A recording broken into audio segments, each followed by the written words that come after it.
Good evening, everybody. What's up? Welcome back to Saturday night. Welcome back to Romhack Races. I hope you're all doing well.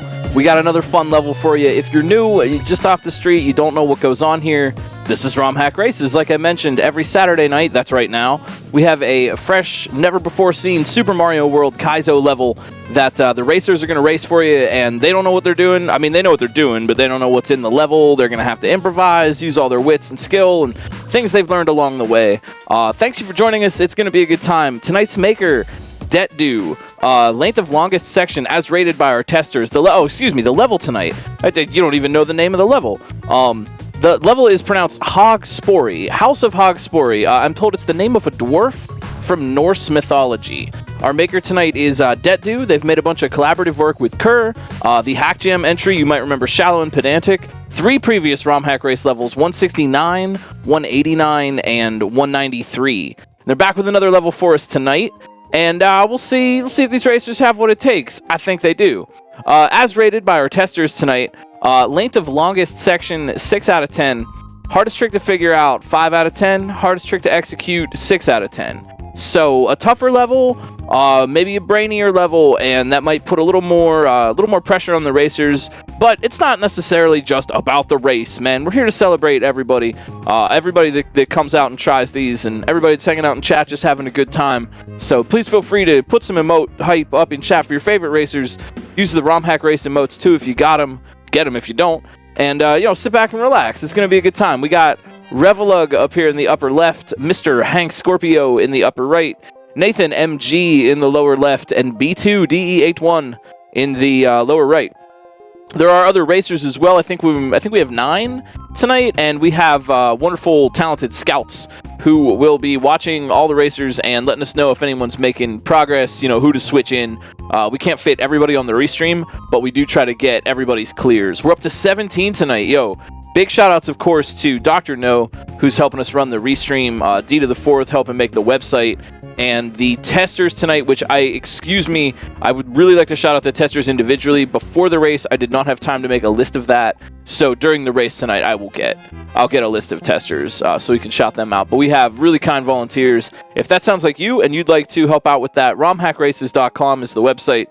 You can sign up, volunteer if you want to help us out behind the scenes. You can get this patch if you want to play it yourself, or any of the other patches. You can also do that right on our Discord server with the really cool get level command. There's a lot to talk about. If you have any questions or anything, please feel free to ask. No dumb questions over here. I'd like to try to educate people about SMW. So please feel free to just shout it out. I'm Glitch. I'll be giving you the play-by-play tonight. And I hope you're ready to go. Testers Frizzy, thank you so much, Doc. Keeping me on point.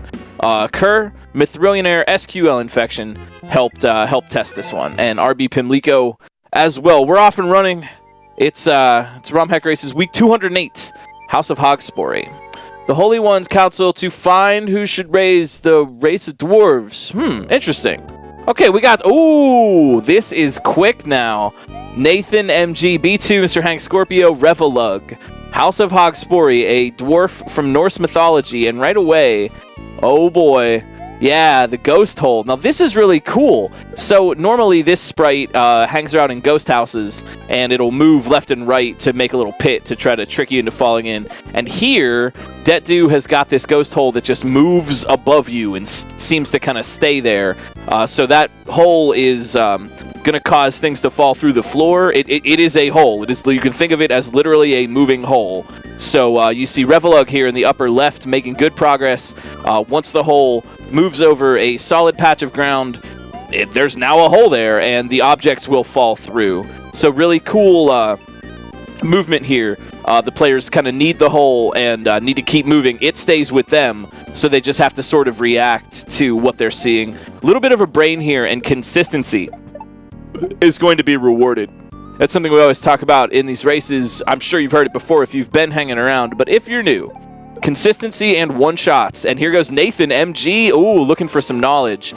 Consistency at the parts the racers already know, the stuff they don't need to learn. That will help them get tries at the later obstacles. So you want to be consistent to get more tries, but the lead could change at any time if a player can one-shot something. And it looks like B2 DE, keep your eye on the lower right, is in a new section now. This is a sight read. Okay, they didn't make it far, but they did get a little bit of knowledge. And so you could say right now B2 is in the lead.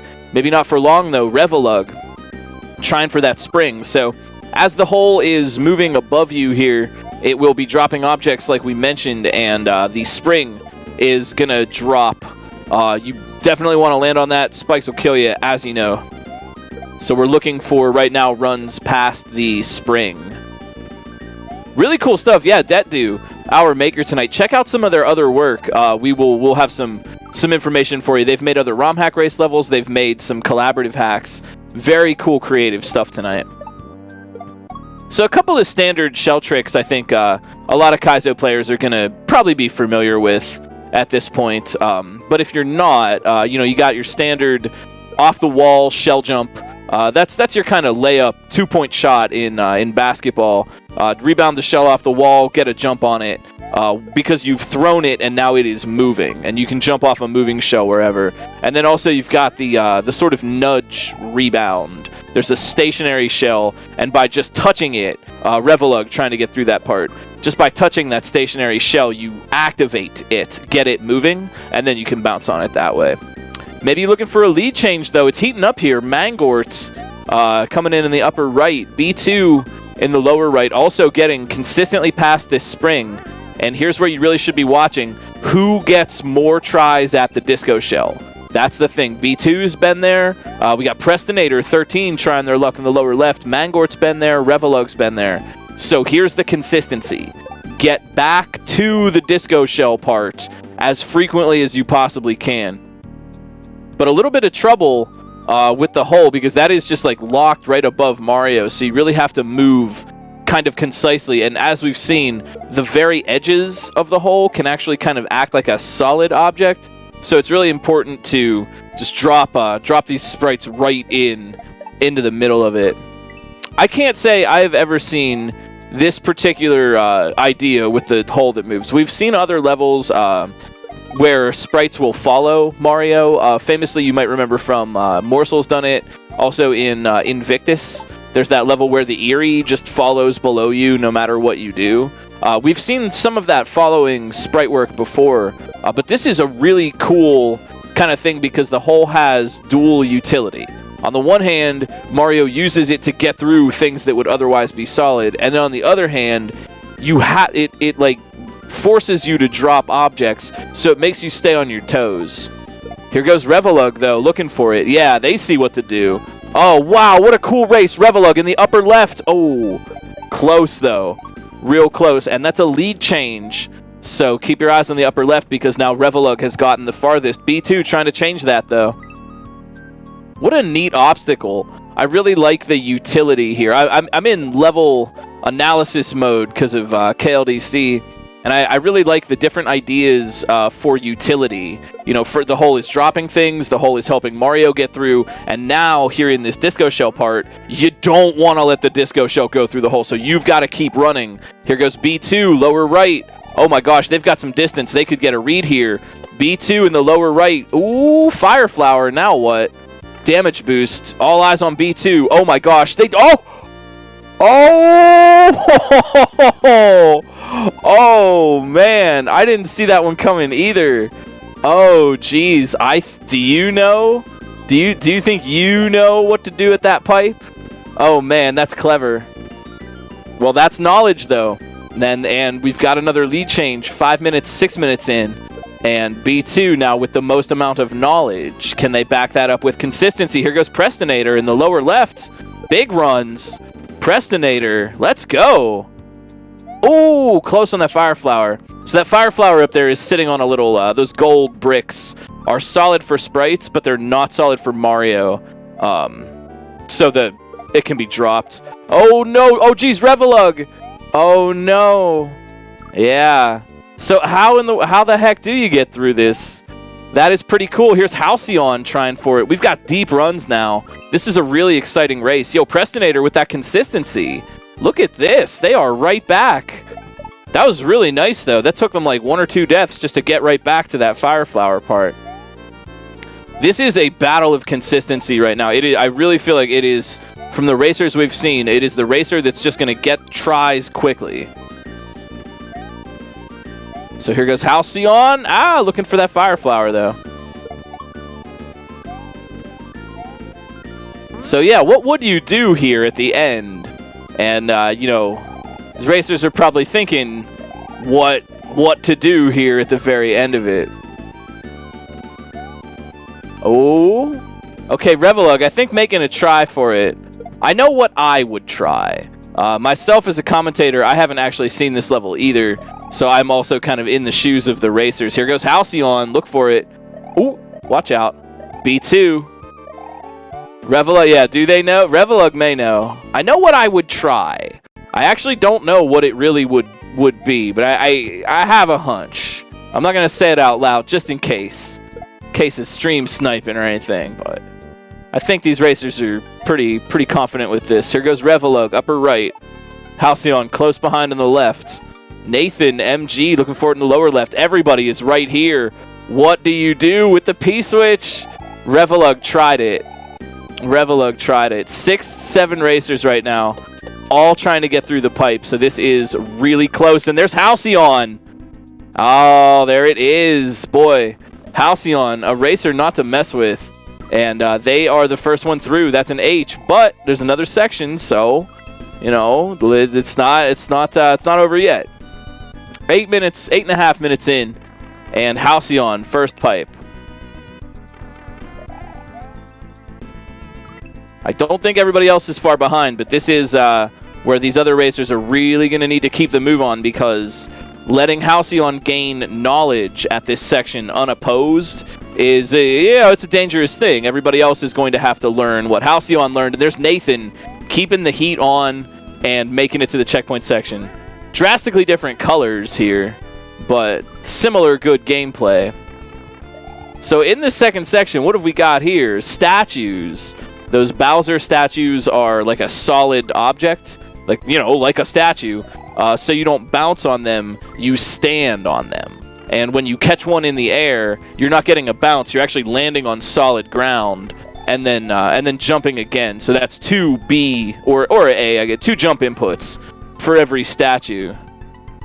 Still keeping the hole on, and now Halcyon still with a little bit more progress. Revelug trying to make it 3. Let's go. Let's go. Nice drop. Revelug is in there, 3rd checkpoint, and Quiet Mason in the lower right at the exact same time. So now it's a race. Halcyon still with a little bit more knowledge, but we could see that gap closing very quickly. This is an excellent level, and you know, for a lot of reasons, but you can tell because look at the different racers that are all right about the same point. That's very, very cool, right? That means it's a level that can be played by many different styles and still wind up, you know, being interesting and competitive. Halcyon, Revelug, Nathan, MG, Quiet Mason. Quiet Mason on a tear right now. Oh, look out. So we're dropping these statues to get the jump off of them. The hole is still moving along up here. Bouncing off of the note blocks and kind of hitting that at an angle. It's actually a really cool thing to kind of angle yourself off a note block, and you can avoid some low ceilings that way. Here goes Halcyon. They've got a P-switch, they got Yoshi, but now what are you going to do with this? Revelug too, not to be denied that progress. It is a dead heat right now going into the second section. So here's Halcyon dropping that statue in order to run over the one tile gap. And now what's it going to be? Oh, geez, Halcyon really trying to use the objects here, but they were a little bit slow. Situations like that can be really tough to read. Revelug also getting to the Yoshi.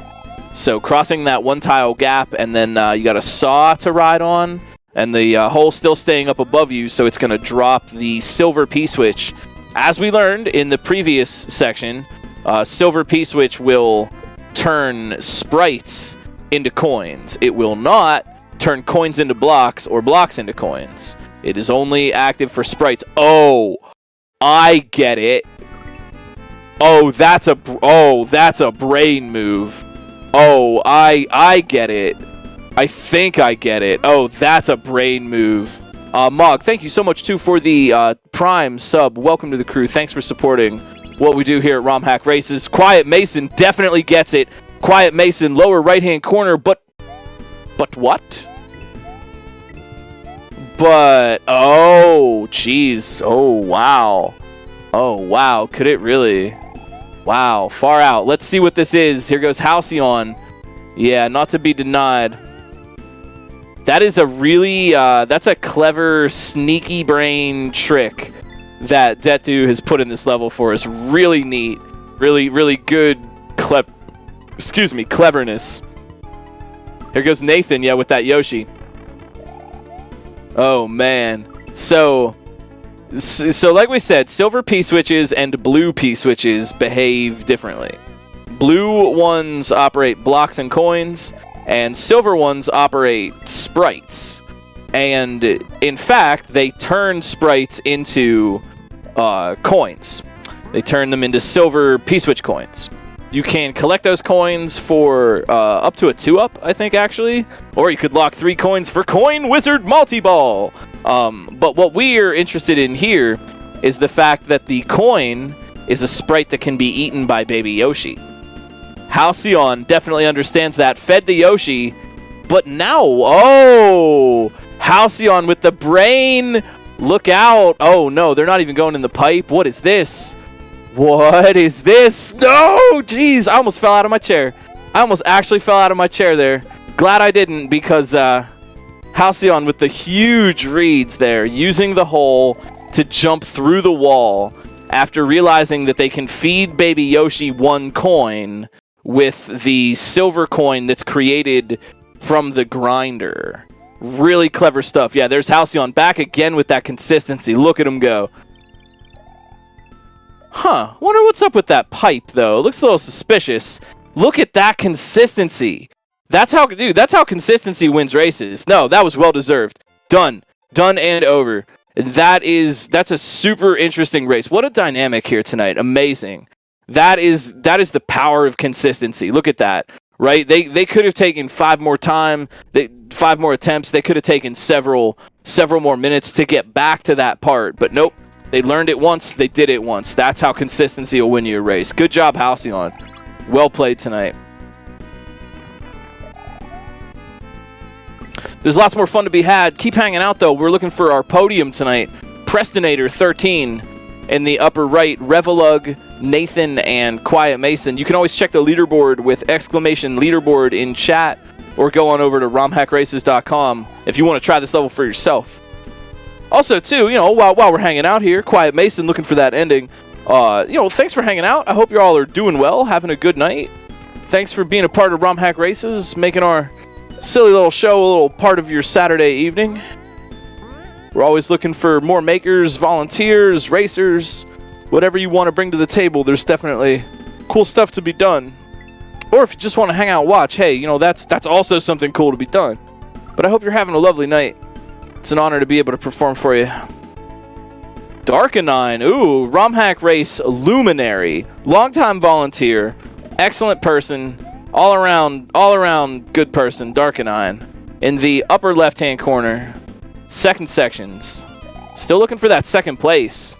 So the more time goes on, don't you dare think, oh no, these are bad racers. Oh no, 15 minutes is fast for this level. For a 6 out of 10 Romhack Race level, super fast. These are good players playing against other good players. I had a, Revelug. Oh, but what do you do? Oh, they haven't realized yet. Oh, they had it all, but what have you learned about the magic hole portal?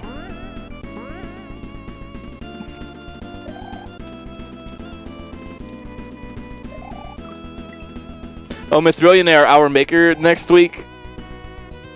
Well, I'll be more than happy to test that. It's going to be a lot of fun.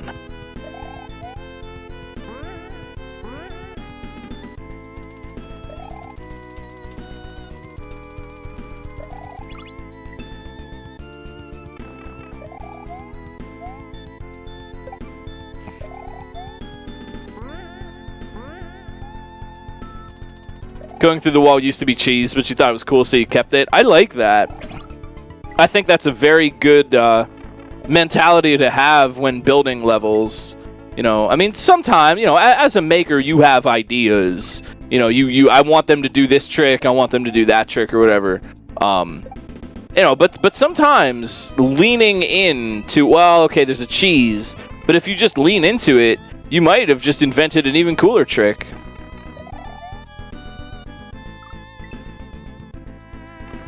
Here goes Revelug. Ah! Oh, they missed the berry and then just chucked the Yoshi in frustration. I always know that I'm making something good if I am laughing. You know? If you're making a level and something surprises you, or you just have some unintended reaction that makes you go, what the heck? It's, you know, if you start laughing while you're building it, that's a good sign you're on the right track.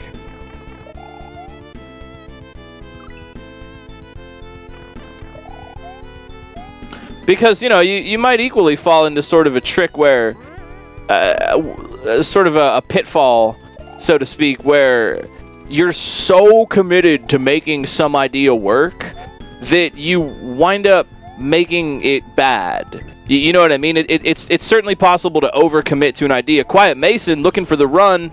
Can they get on Yoshi? They can. Quiet Mason in the lower right, though, looking for it. Oh, geez, that statue. Man, those statue hitboxes can be a little brutal.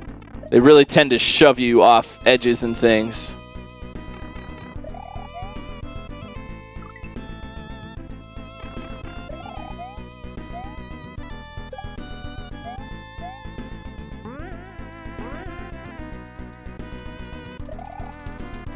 Yeah, the thing about the statue, too, is that the statue is moving downward, and it does its best to act like a solid object. Revelug, yo, upper right-hand corner, figured it out. Nice Yoshi mount in the air.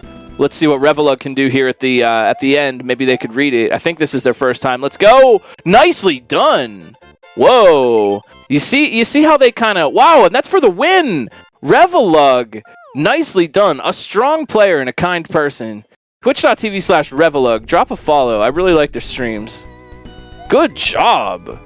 Dang. Did you see how they kind of, like, bobbled a little bit? Here goes Quiet Mason looking for that close third. Oh, my word. They could get it right here. But since the statue tries its best to be a solid object, and it's moving downward, it tends to create a little bit of jankery with collision with Mario. And that is our podium tonight. Hang out for some more action here. Halcyon, thank you for the raid, too. You rock. Revelug, too, with the raid. That is first place for Halcyon, second for Twitch.tv/Revelug, third for Twitch.tv/Quiet Mason.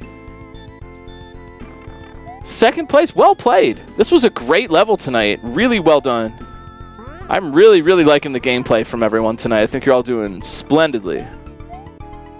We got Mr. Hank Scorpio, we got Nathan MG, B2, DE81, and Darkenine.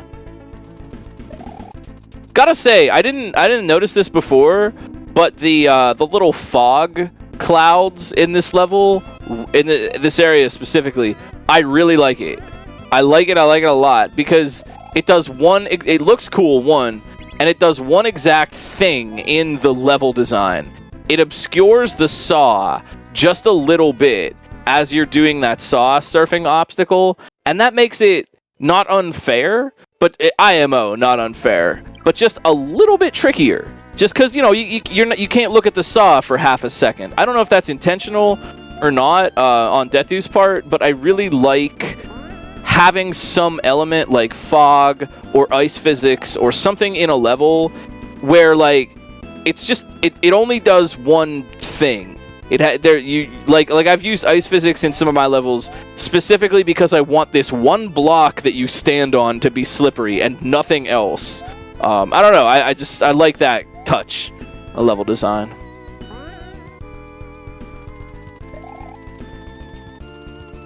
Halcyon got quickly ahead with the first section. I think that little bit of time. Sometimes we see the player that gets to the first checkpoint first is the one to beat it first. Sometimes not. And I think this time, having a little bit of extra time to work with the consistency really helped out Halcyon. consistency was what was needed for that ending part. And since they had a little bit of extra time to work on the first section, I think that helped. But to be perfectly honest, like, sub-hour is really good for this level. Beating this level at all is really good for this level. And that's really something I want to keep at the forefront of everybody's mind, you know, with Romhack races and Kaizo and stuff, is that, you know, just being able to take on a challenge like this is a really impressive feat of gaming. Just being able to beat a checkpoint section or a level at all. You know, we're used to Kaizo. We see it a lot. But this is ridiculously tough. The players are using so many kind of deep skills that I don't even like necessarily bother to mention every night. Regrabs and good bounces, undercut jumps and jump articulation. Really being able to control how high you jump, how fast you move, where you move. You know, you can move Mario precisely. You know, to put it in a metaphor for those that maybe are just fresh or are learning, a really good Kaizo Mario player, and this is a metaphor, right? Because the space in the game is determined by pixels. But to kind of put it in perspective, a good Mario player can be accurate with Mario's movement to within maybe a millimeter, maybe a millimeter or two. That you could differentiate between landing on the extreme left of the block or the middle of the block or the right of the block or whatever. You can be millimeter precise all the time in this game. And so all those skills are coming into play for all these racers. You know, even though it looks like, oh, they're just dying on a jump or whatever, understand that there's just so much more going into the motions.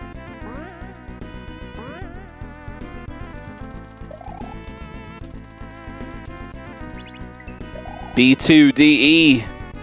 Got that coin. Oh, okay, all right. Oh, okay, a little bit of an interesting idea to get that Yoshi ride. They, I don't know if they tossed the Yoshi up to get that berry eat. Here goes Nathan in the lower left. Can we get the read? Nah, nice try though.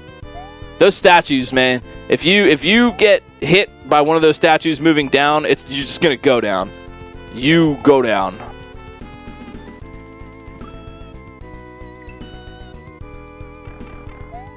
I saw that, and now I understand why the pipe is there. We also I want to point out, we got H's checkpoint for Germ Dove, Jazz, and Prestonator. Could be a threat for 4th place here.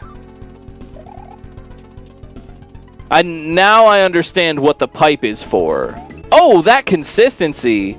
Look at him go, Nathan MG. Oh yeah, wasting no time. Wait, oh, okay, sure, buddy. Sure, they found, yeah, alright. Ever the suspicious Aloysius there.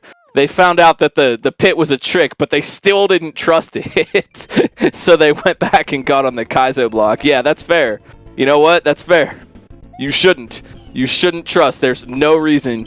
Kaizo has given us no reason to trust a seemingly innocent-looking design. Stucat with the H. We got Darkenine, B2, Germ Dove, and Mr. Hank Scorpio on your screen right now. Nathan, yo, thanks as always for the raid. Good job tonight. That's a 4th. That's a 4. Solid win tonight. To make an analogy, I was talking about how, you know, keep in mind that these are good players racing against other good players. And I saw a video, which I can't recall where it was, but it was of an Olympic world record being broken by these track runners. And the woman who's running for the world record is so far ahead of all the other runners, right? She's like distances, several meters, like very obviously you are way far ahead of everyone else. And I'm thinking to myself for a second, like, wow, all these other racers must be really slow. Like, geez, they're bad. She's making them look bad. No. Those are all Olympic-level athletes who could outrun me, you, or anybody. And yet, this other player, this other racer is so far out ahead. So sometimes with a Romhack race, that's what you get, right? One racer tends to kind of make a breakaway somehow for some reason. But the thing to keep in mind is that, like, literally everybody else in the pack is also capable of doing that. Does that make sense? Like, these are Olympic level racers you get to see. So So we're seeing some brain here. There is a little bit of brain strats going on. Germdove kind of trying something. So we're talking about that statue. We call it statue jank, as the solid seeming statue gets pushed down into Mario's head. And we're seeing that with what Germdove is doing there, which is pretty cool. Here goes Darkenine, lower, upper right, upper left. Sorry, Darkenine. Darkenine. For the win. Oh, look at that. They're just running. They're just like, yeah, no, this is all fake. I know it. This is all fake. It's all fake. But yo, Germdove trying to strat. Instead of trying to hang off to the side of the statues, they basically just let the statue hit them. That's like all right, you know? It introduces a little bit of inconsistency because you're not really sure if the statue is really going to do that or not. But it looks like up against the wall there, yeah, there's B2. Hey, all right. Look at these wins now. B2. Let's go. Well played. B2, a solid player. But yeah, Germdove just like jumping into the bottom of the statue. And that is having an unintended consequence that I'm not sure if they've realized. We'll have to see. Jazzman, Prestonator, Germdove, and Mr. Hank Scorpio hanging out. Darkenine, good job. Good win tonight. And honestly, yo, Darkenine, thank you. Thank you for all you do for Romhack Races, tirelessly helping us out in front of the scenes, behind the scenes, everywhere that needs it. Someone we can really count on, and I really, really appreciate that. You bring a heck of a lot to our community. I'm really grateful to have you. GG's for Darkenine, if you would, please. And if you're having fun, it seems like you are, just from the vibe I'm getting in chat. If you're having fun, drop a follow. Come back and hang out with us every Saturday night, or most of them.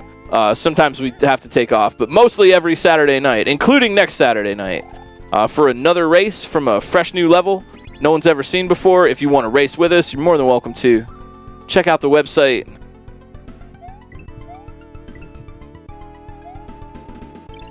So this whole Haugspori, if I've got my notes here from Doc correctly, Haugspori is the name of a dwarf from Norse mythology.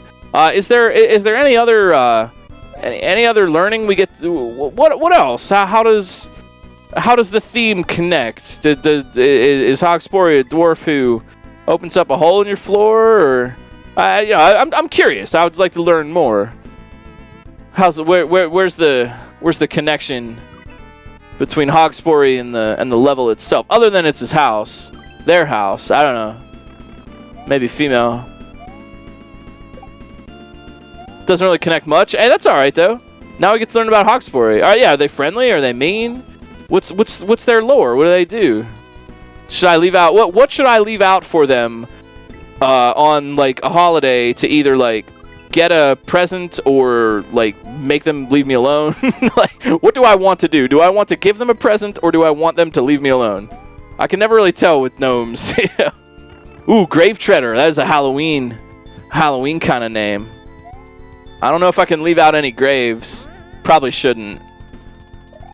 You know, is it like a Santa thing? Do I leave out like cookies and milk or something?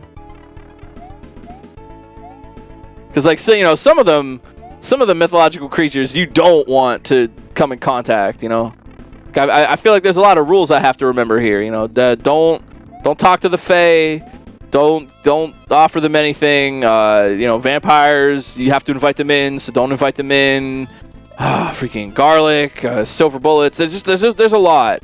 You know, there's a lot. Yeah, don't feed it after midnight. There's a lot to remember here. It's really a surprise that more people don't get dragged off by mythological creatures on the regular, because there's like way too many rules for dealing with them that no one can remember. Yeah, some you like have to look at, some you can't look at, some that if like they'll like steal your socks if you leave coal, but they'll give you a gold coin if you leave them radishes or something. Like, there's a lot of information to keep in mind here. This is what we lost. You know, all these you modern kids on your internet don't sit around the fire anymore telling mythological stories, and that's why you're gonna get devoured by some mythological beast someday. Because you didn't know that they prefer only softballs hung from garland around a mirror and not baseballs like you did. You gotta be careful who you hear your myths from. That's what I'm saying.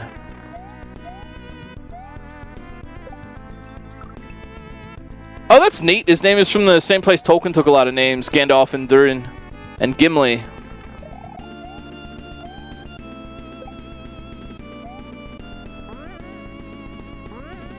Dwarfs turn into stone in the sunlight? Kind of me too sometimes. I can relate to that, except I'm not as much of a craftsman. I too dislike that, son.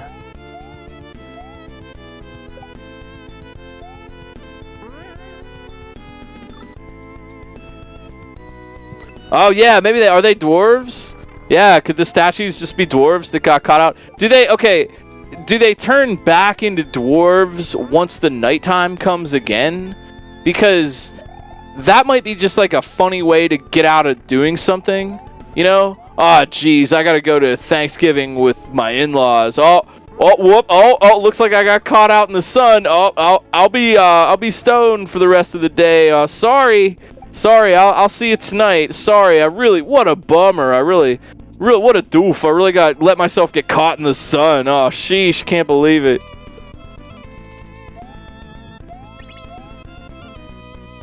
Germ dove. Oh, where is that other object for Yoshi to eat, though? I don't know if they've put together the silver coin from the saw yet. That's a very brainy trick, and you kind of just have to... You got to use your noodle there. We got Stew Cat in the upper left, Prestonator 13 in the upper right, Germ Dove in the lower left, and Mr. Hank Scorpio in the lower right.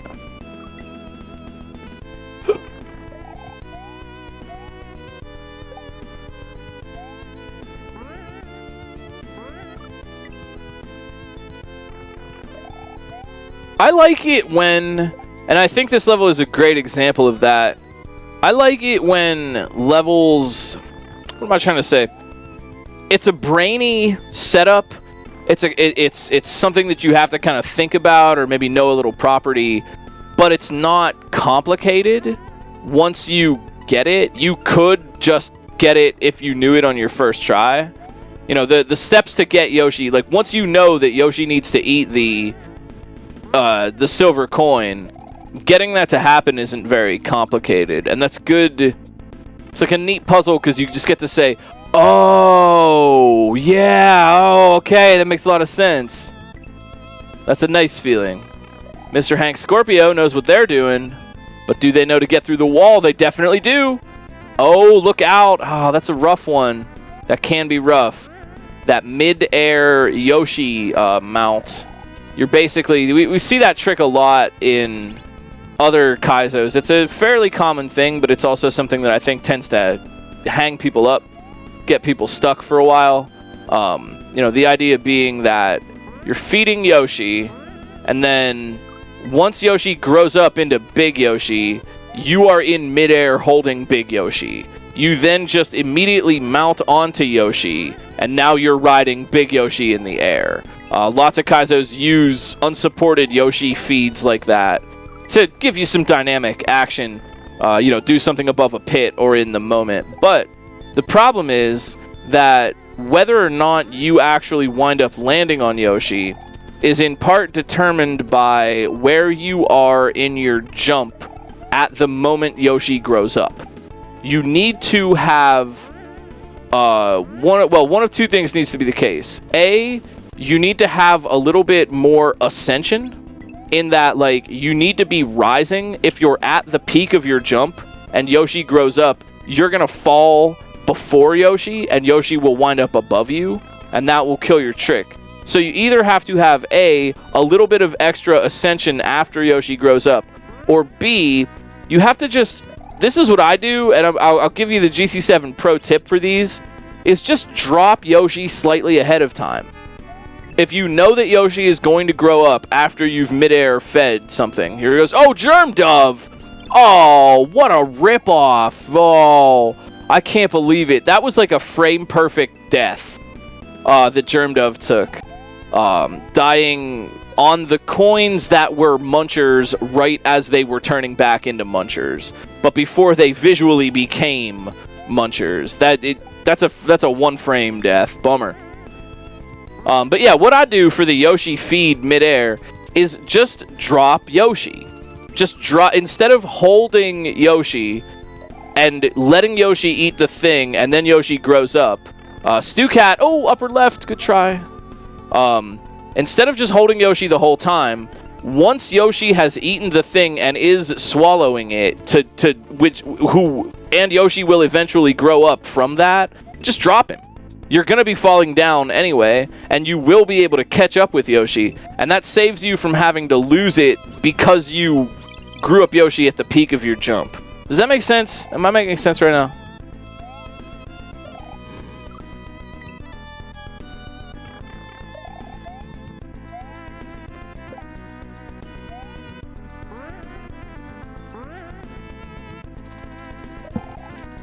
Alright, good to know.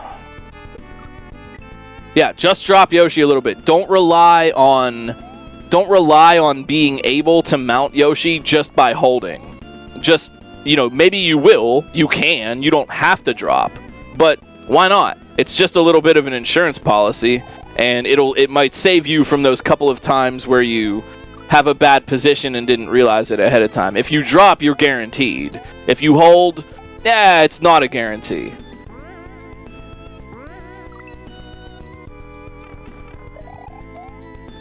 So yeah, oh no, Mr. Hank Scorpio getting to the Yoshi remount, but they were too slow for the silver P-switch timer.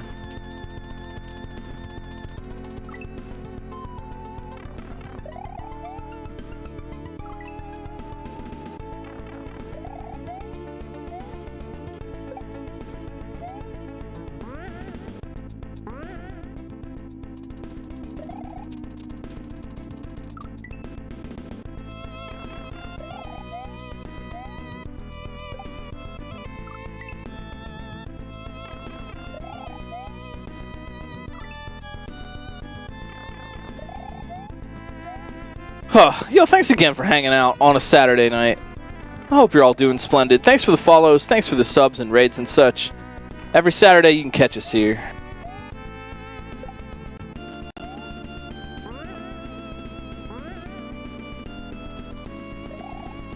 So here's another one. The actually throwing and landing on the silver P-switch at this moment seems to be a little bit of a trick. A lot of players are throwing the P-switch forward against the wall. IMO, the better thing to do... Mr. Hank Scorpio, yo, lower right, let's go, buddy. Oh, no! So close, though. That's the knowledge.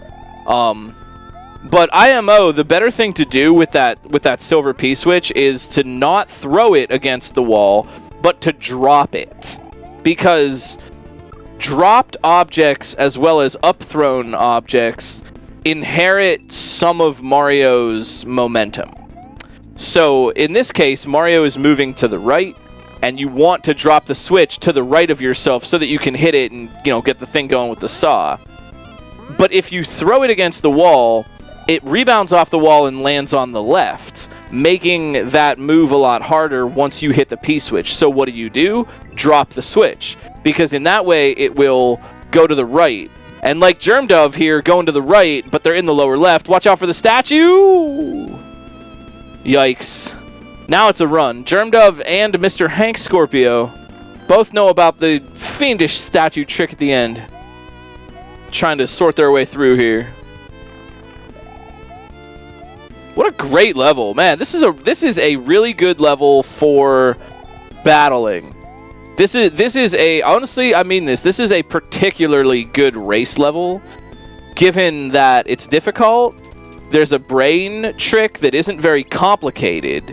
It just requires a little knowledge and a little presence of mind.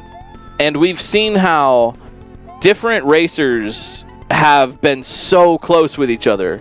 Couple of people right at the start, then a couple more people right after that, and they're all kind of right within a couple of seconds, minutes of each other. That's a great race, right? The even distribution of clears and possibility. All right, what do we say about consistency? Mr. Haugspori back again. They know it all. They just got to pull it off. Let's see. Good job. Easy. Easy game. And there's the consistency. So in the battle of Germdove versus Mr. Haugspori, Haugspori gets it this time. GG. Good win. That's a sub-hour. That's a solid clear. This is a tough level, man.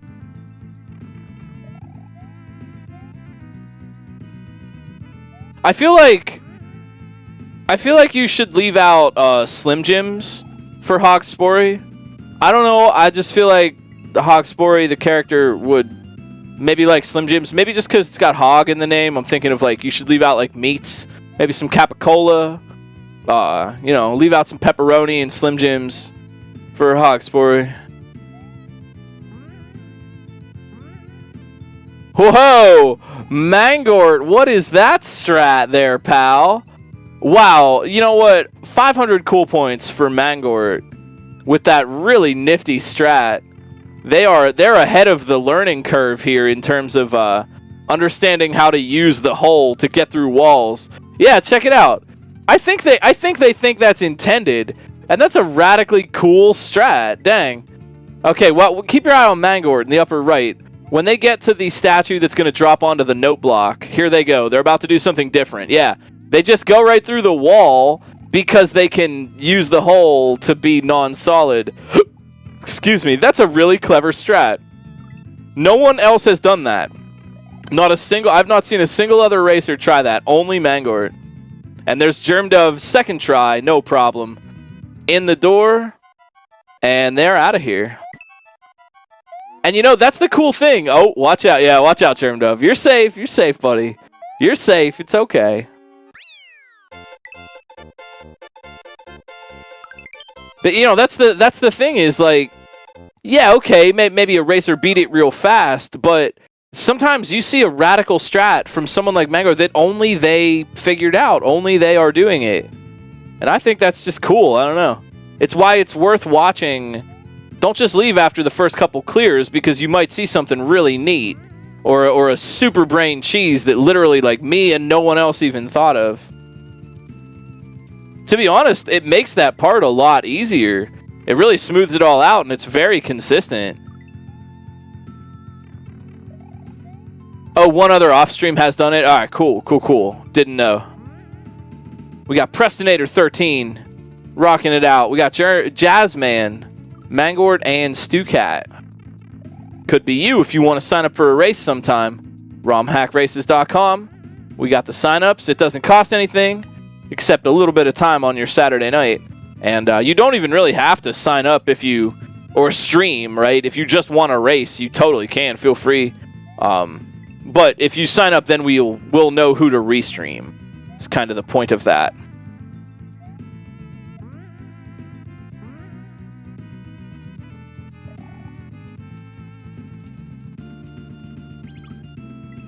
Dang, Mangort getting this all figured out. That's so cool. They got the through the wall strat. They got the silver saw coin strat. Oh, Jazzman though, getting through that Yoshi feed, but what do you do? Yo, Stucat, eyes on the upper left, please. Nice read, pal. Nice read. Very good. That was so clean. I think that might have been actually one of the cleanest reactions to that statue drop. Did you see how far out they swung?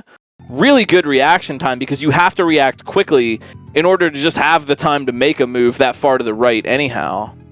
What's up, Agaria in the upper right? Mr. Haugspori, yo, thank you for the raid. Good job. Well played tonight. You came out slightly ahead of your rival. Not to you know, make too much of a competition. I notice little pair-offs that happen sometimes. People spontaneously develop rivals. Thank you for racing with us. Sorry the sugar wasn't in packets. By the way, you have 4 hours to comply with our demands. No thanks.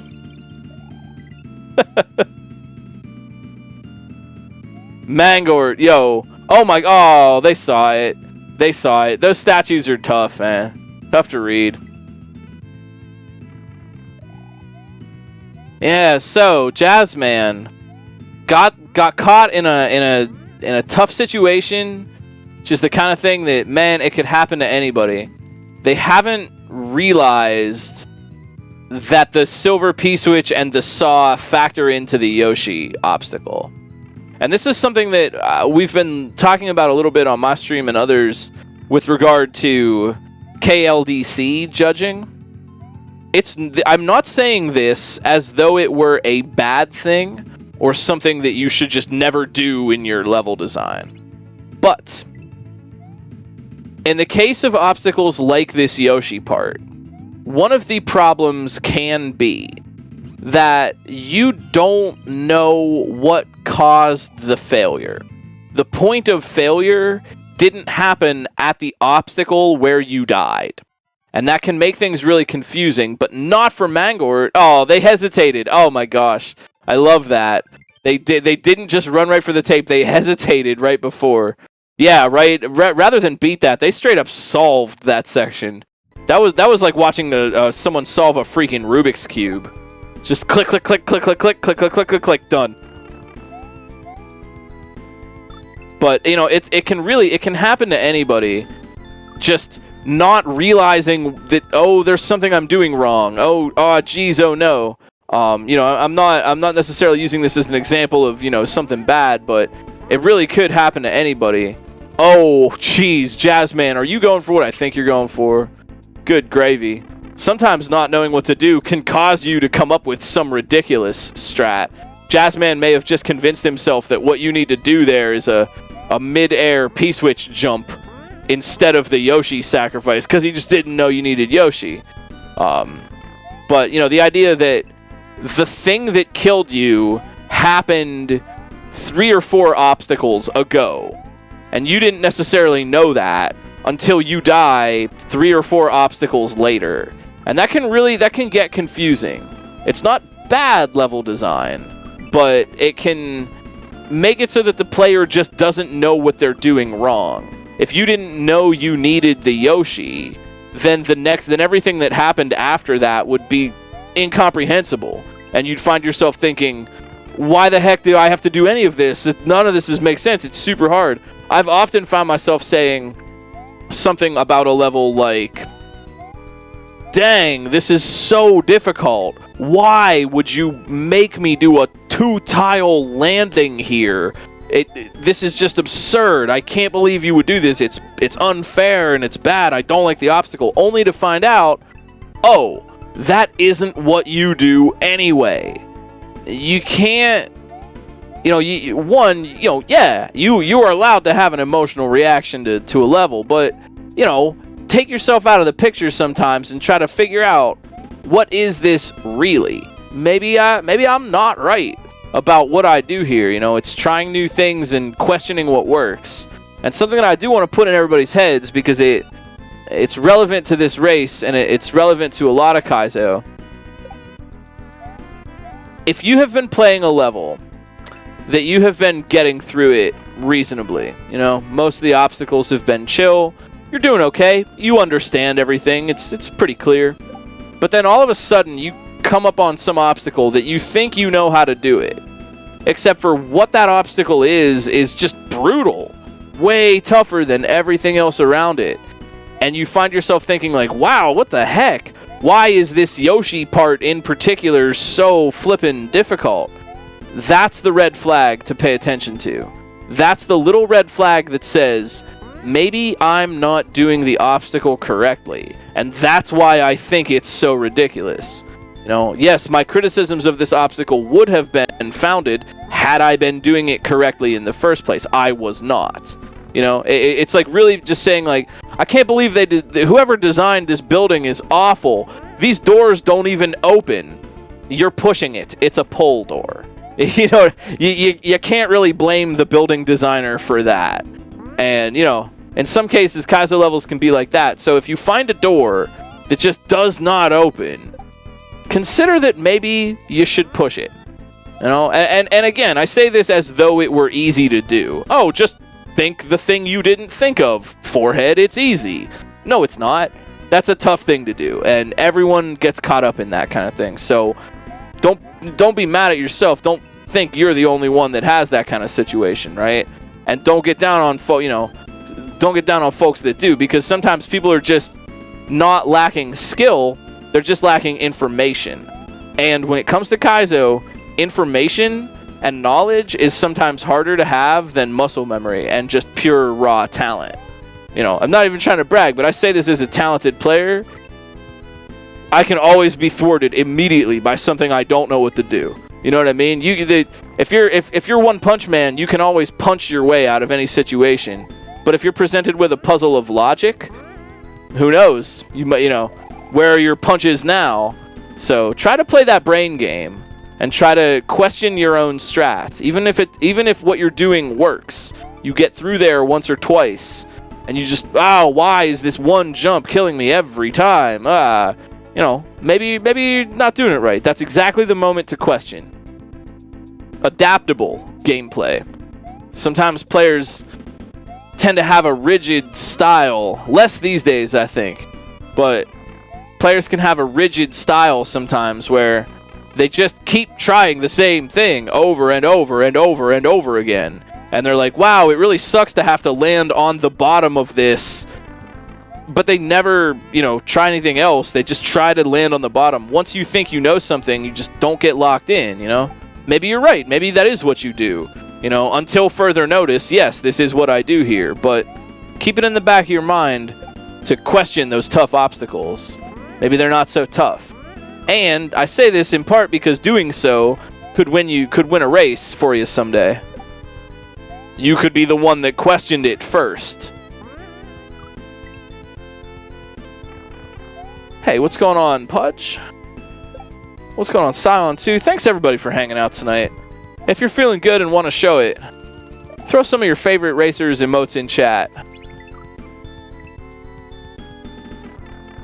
Yeah, I was wondering about that, Nathan. Yeah, Jazzman, what do they think right now? It's possible that because they don't realize the coin, it's possible that because of that, they now have assumed something else. It's basically like you can learn the wrong lessons from things. It's honestly, it might be silly, but let's pretend you didn't know what fire was. Never saw fire. You're an alien like me, and you never saw fire before, and then you touch fire and you go, oh, that's really hot. Prestinator, going for a hot run, upper left. Can they get away from the statue? They can. Let's go. Nicely done. That's a sub-hour. That's a solid clear. Great work. Prestinator 13, a fine player. A good person. GG, Prestinator, you earned that one. Earned it with skill. But yeah, in the case of the point of failure happened 3 obstacles ago and you don't know why, it can be tough, It can be tough. You've learned the wrong lessons. What was I going to say? If you don't know what fire is, you're an alien, and then you touch fire and you get burned, you might learn the wrong lesson that everything red is going to hurt you. And that it's a reasonable conclusion to draw. Fire is red, fire hurt. But it's not the whole story. Every player of every skill level and every experience level has it within them to make mistakes like that.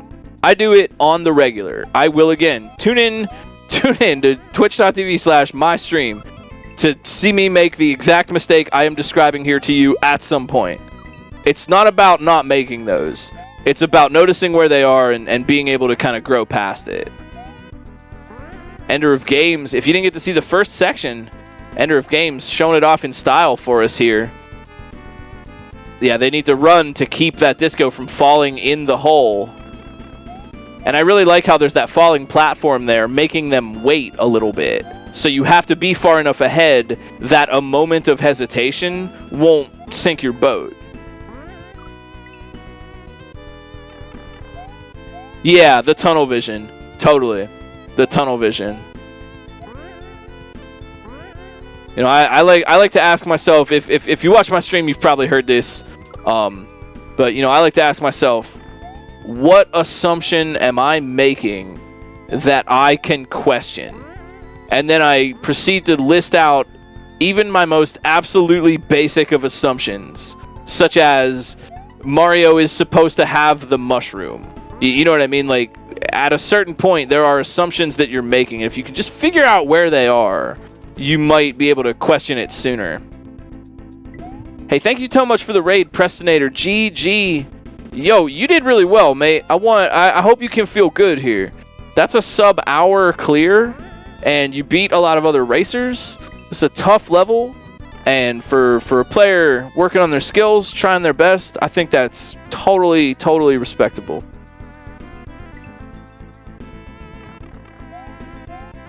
So I don't want you to walk away feeling lousy. I think you did great tonight.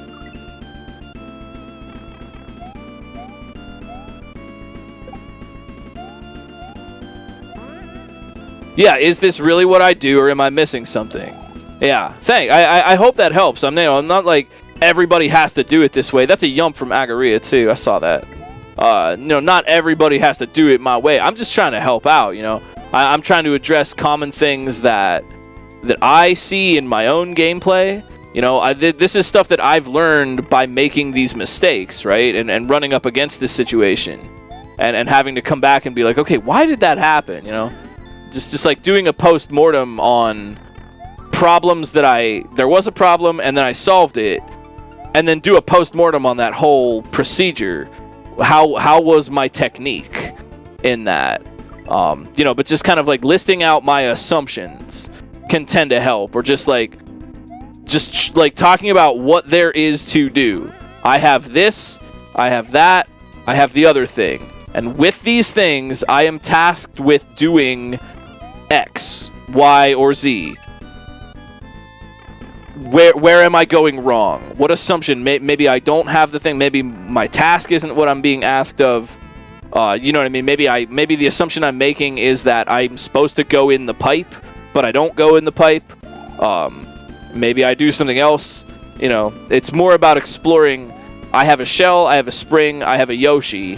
What can I do with that at all? You know, it's just try things. Maybe just do something that you don't think will work. You know, be willing to just literally throw away an attempt to just jump in a pit, or use a save state for science, or throw the shell into the wall, but you know you don't do that. You know, get yourself into a position where you're doing random things to try to accidentally see if anything jumps out at you. You know, AI, machine learning, when it does its thing, will sometimes just do something wrong, just out of the blue for seemingly no reason. Oh no, Jazzman! Oh no. Well, that is some hard-earned knowledge, and now I think they've got all the pieces together. Ender of Games in the lower left, looking for that ending. Yikes. We schedule about 2 hours for these broadcasts on Saturdays, so please feel free to just hang out, kick it with us, cheer on your favorite racers, go give them a follow on their very own channels. What's everybody been playing? What's good for Kaizo? I haven't even seen any, some moderator I am. Haven't even seen any new hacks that have been coming out lately, because I've been ankle deep in the radical levels that are KLDC. If you're looking for some quick, kind of bite-sized challenges, and you played every 200 Romhack race levels, give the KLDC levels a try. Kaizo level design contest going on right now on SMW Central. Submissions are closed, but judging is just heating up. Rift 2, good choice, good challenge. Good challenge. You're not just hanging out in the shallow end. I appreciate that. Might be tough, but you know, that's what helps you get good. Playing some tougher stuff. Also Titan. Same answer. Respectable decision. RTA Pit, Akagara. These are good. Sayonara 2, these are great. These are great decisions here. You know, at a certain point, every single Kaizo player in the dawn of time runs up against a level that takes them longer than they think it should. You know? Everybody does. So, just let it be.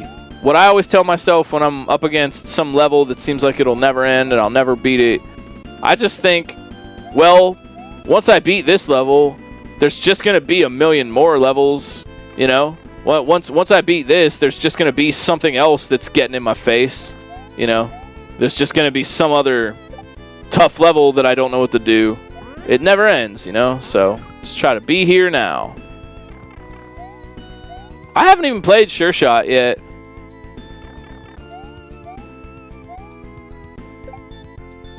Love Yourself, also great.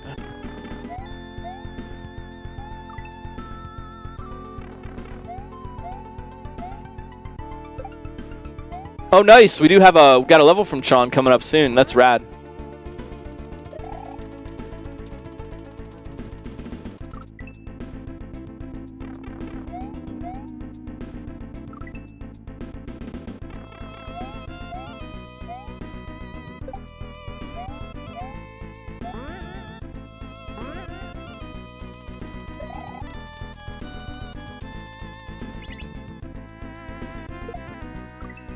Responsible world.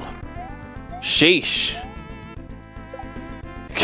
Y'all are really getting serious here. This is a chat full of hardcore Kaizo players. Imagine.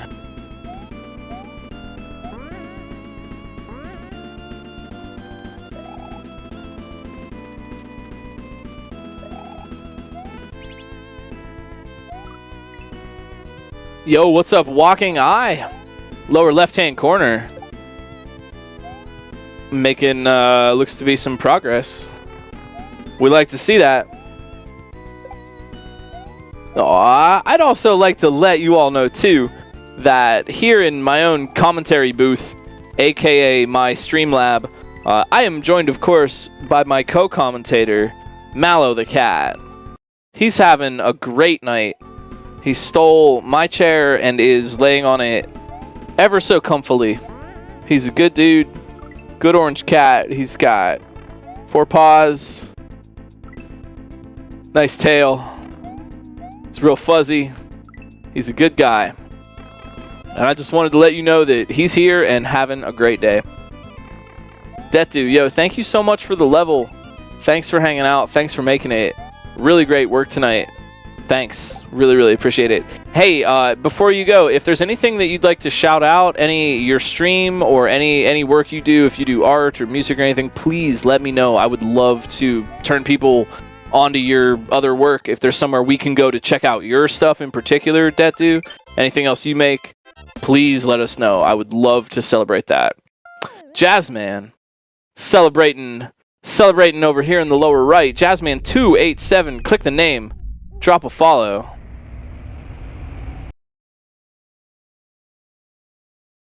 Nicely done. Oh, dang, they're offline. That was awesome.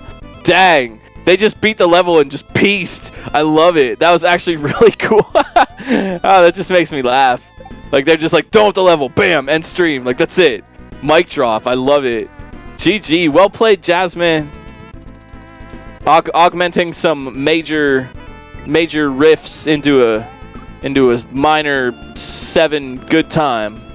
Ender of games here, trying to end the first section, that is lower right. Walking Eye, Proto Pizza in the upper right, Agaria in the lower left. KLDC 2021 from detdu. Yeah, the XY locked sprite, totally. Yeah, there are. I'll tell you that there are other levels from detdu. Check out Romhack Race 169. 189 and 193, as well as check out Shallow and Pedantic. It was an entry for Hack Jam. I really enjoyed that one. Honestly, all the Hack Jam entries were sweet. There wasn't a bad one. Ender of Games is in the pipe. Final 4, and we are all on the final section in just about under an hour. I really like that trick at the end of the first section. If you didn't get to see that, if you got here late or whatever, the way that ending works is it's a really neat little fake out because the player does it to themselves. The silver P-switch turns the munchers into coins. Except you can't go in the pipe because you have to be right up against it. You're standing below it. And so when the player gets there the first time, they're given that P-switch, and then they automatically hit it. It's just sort of a reflex. Plus, you have iframes, so you've got to keep moving, and you know that something has to happen fast. But if you're not ready for it, you're just going to grab that P-switch and just use it. But then nothing happens. You just stand there like a fool, and you can't go in the pipe. So what do? It's the same property that makes a yump, technically a P-switch jump, work. It's that same property. When Mario touches a P-switch, for the first and only the first frame of contact, the game acts as though Mario is just standing on solid ground, just like any other solid ground in the game. That allows you to go into pipes, enter doors, get the yump in that one frame. But with a yump, it's difficult because you have to press the jump button only on the frame you touch the switch. That 1/60th of a second, press it right there. It's a little easier, though, to go in the pipe because all you have to do is just be pressing right, be touching the pipe, and then hit the P-switch. And it will automatically find that one frame and say, oh, there was a frame where you were standing on the ground, and you were in front of a pipe, and you were pressing right to go into the pipe. I guess you're standing on the ground and going into a pipe, aren't you? And it just lets you go in, because the game doesn't realize that anything weird is happening. From the code's point of view, all that's happening is that you're entering a pipe in a legal way. Oh no, Proto Pizza! Ah, getting shoved off the edge just in time to see the real door.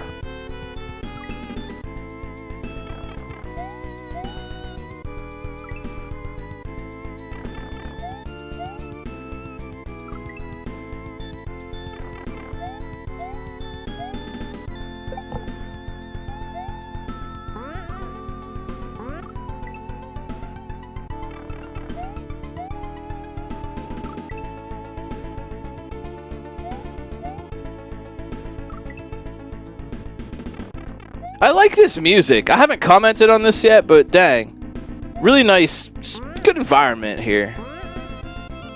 I am really honored, and I want to say a big thank you to the makers.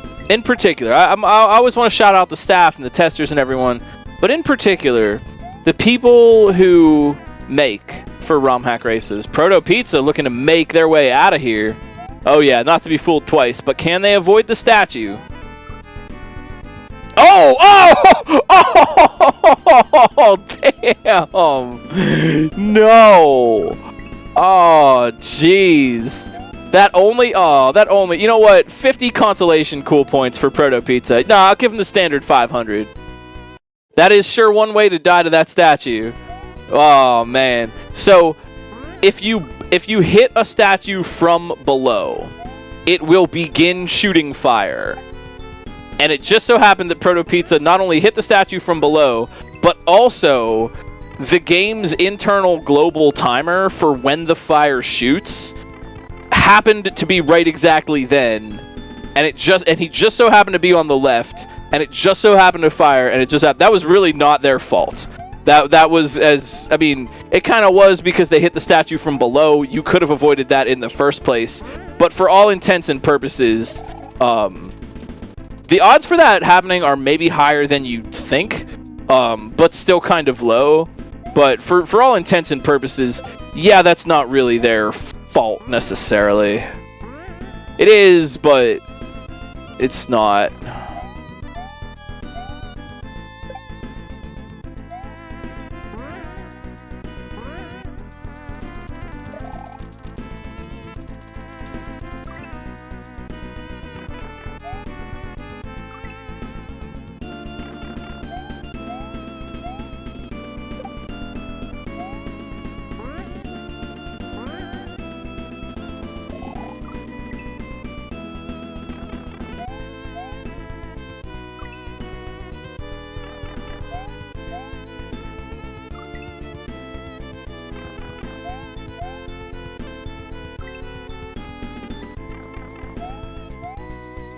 Oh man, I'm just glancing back to look at Mallow the cat, and he is one comfy boy. Back there being all comfy. Twitching his back foot a little bit. I think he's chasing something in his dream. He does dream chases. I don't know about your pets, but my pet does dream chases. He'll like kick his little legs or chomp on something while he's sleeping. He like chases things. I wonder what it is. What's he chasing? What is it? Is it like a big flying salmon? Oh, he woke up and he's looking at me. What are you chasing, buddy? Big flying salmons?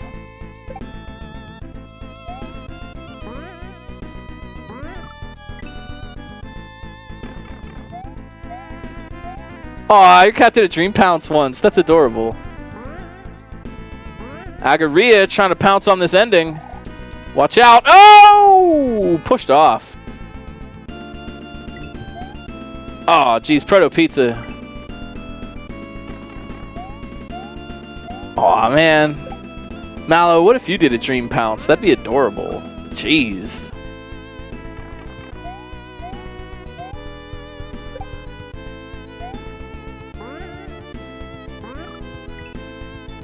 These are our final four.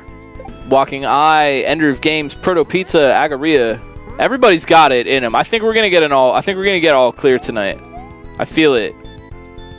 Walking Eye though hasn't realized about the silver coin yet.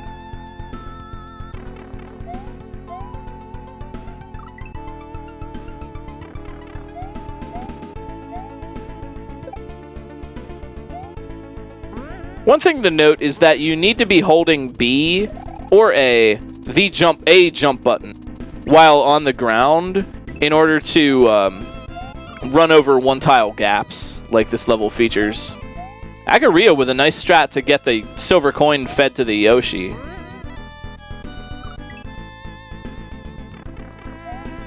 Yeah, Walking Eye still just picking up that silver coin. So it looks like the interesting thing here really is that like we've seen players who haven't realized about the silver coin, right? They don't know it, and then they go through and they figure out the Yoshi part, and they see, okay, well I'm going to feed Yoshi here and here and here, and then I'm going to jump through the wall, and I'm going to feed Yoshi again, and Agaria almost got it, and they've learned all that, right? But they still don't know about the coin. The cool thing about this obstacle is once you learn about the coin, you don't really have to do anything else, right? In fact, you've already, and maybe it was a little slow, but you've already gotten practice. You already know, oh, okay, I do the same thing I was already doing, except I set it up this one way. Yeah, okay, I didn't catch that, Nathan, but yeah, good strat. Good strat on that. There's a number of, because you want to have the most time, which means you want to hit the P-switch as late as possible. So yeah, so by waiting a little bit, hitting it, and then kicking Yoshi forward into the coin that gets made because the saw is to the right of Yoshi, that gives you a little bit of, it gives you a moment to wait to hit the switch, which gives you more time to get in the barrier at the end. If possible, that's a good just thing to note. If possible, hit P-switches late, right? You know, as soon as you're given one, if you're in an auto-scroller or something, or you have to hit it within a certain amount of time. But try to do that late, because you're just going to get more time, right? More time with the switch. Yo, Agaria is going to make it through with that strat. They are here. Just a little bit of rough movement, avoiding the spikes. Hey there's a friend. What's up, Shavda? Thank you for the raid. It is nice to see you on. Come on in and vibe with us. It's Romhack Races, week 208, House of Haugspori by detdu. Second section we've got here, Agaria, Proto Pizza, Walking Eye, Ender of Games. The ghost hole up at the top is XY locked to the player. And we're going through, jumping, moving, watching out. Aw, and excuse me for 1 second, because my cat would really like a hug. And so I'm going to give my cat a hug real quick. Okay, he now has a hug. He's a good guy. He just really wanted to let me know. Came to find me and said, hey, need a hug. Sorry, that takes precedent. But yeah, Ghost Hole, XY locked. Statues are dropping. Halcyon tonight was our first place winner. I think he's going in search of salmon. He's going on his own little search for salmon. But we are just hanging out. We're hanging out by hanging out. And cheering everybody on. Right now, if you're looking for who's going to likely clear, Agaria in the upper left.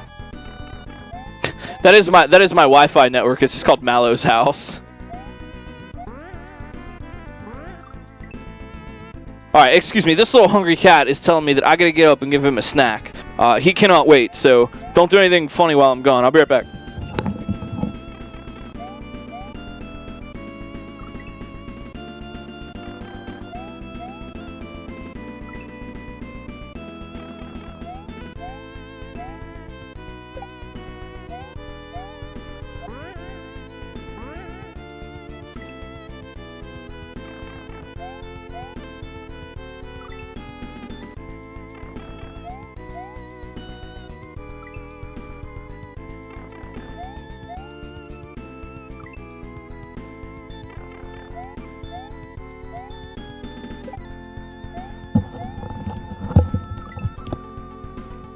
Okay, I made it back. He's good. He's fine. He got a snack. He's a good kitty. He's very fuzzy. He's a happy guy. Does love those snacks. We're good. We're still here. Still playing Mario. Agaria, Proto Pizza, Walking Eye, Ender of Games. Second section all around.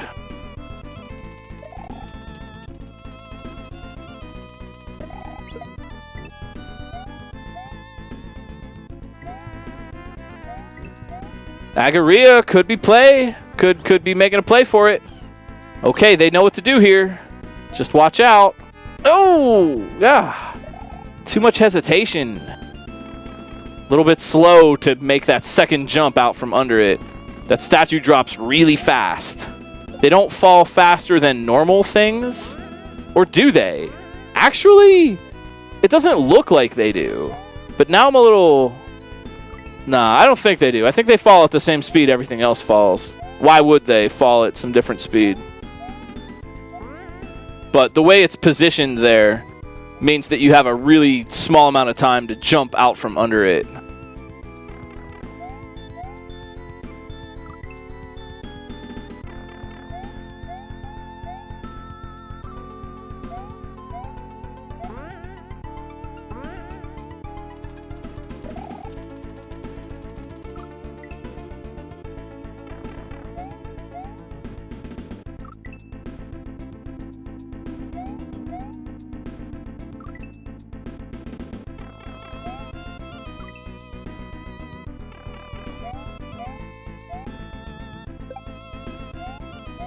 Walking Eye, hey, somebody learned about the silver coin. Maybe Walking Eye's just been playing Safecracker and got that souvenir token.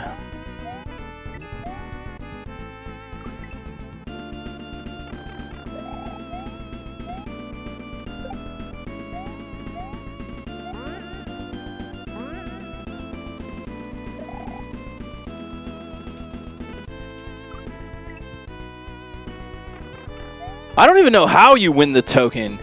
I'm not good at... Safecracker, for those that don't know, is a really interesting pinball game. Pinball table where you have unlimited balls. Hey, Beavis, did you hear what he said?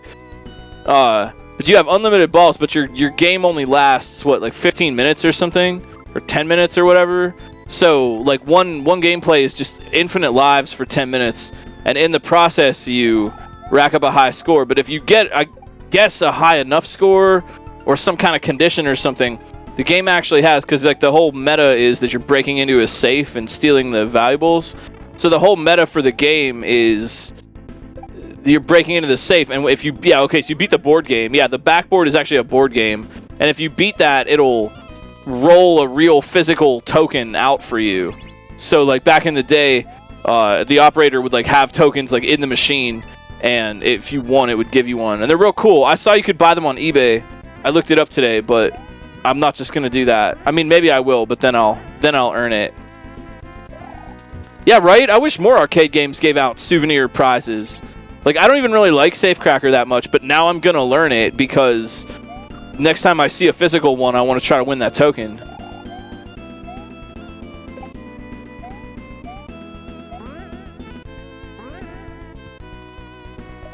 I don't even like the game, but I'll play it. Nah, Safecracker's cool, don't get me wrong. I've been on kind of a pinball kick lately. For those that are interested, we do, my community has monthly pinball tournament.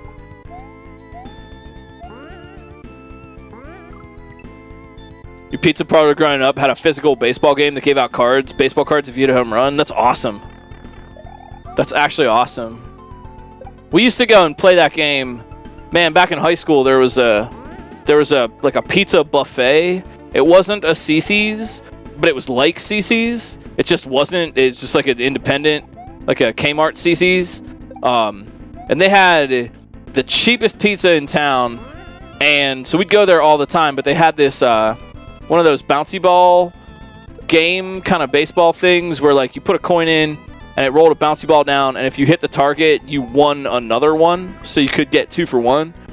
We played the ever-loving crap out of that game so much to the point where, like, because it was high school and I was the one that had the car, the back seat of my car, like the whole floor was just a sea of rubber bouncy balls. You'd like get in and like it'd be like a ball pit, but it wasn't. They were just bouncy balls. Fun times.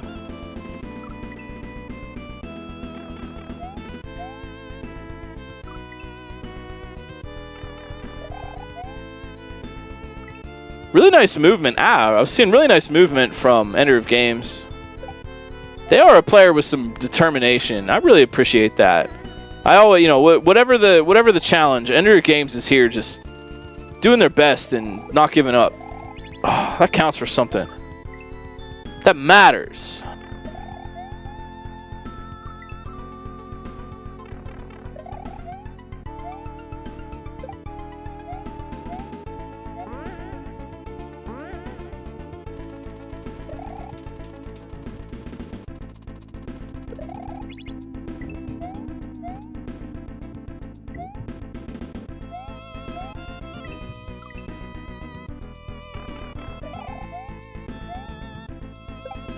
Yo, what else is going on this weekend?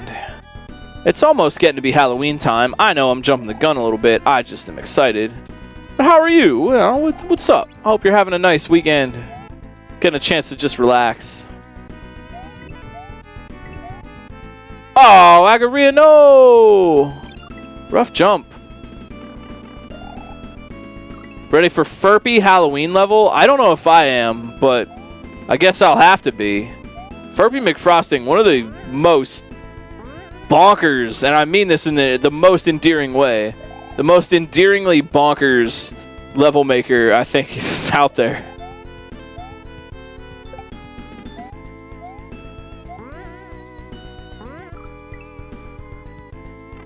Yeah, right, Travis? I'm not trying to stand for this Halloween eraser. I mean, I'll get some Halloween erasers if they look like cool ghosts and pumpkins, but...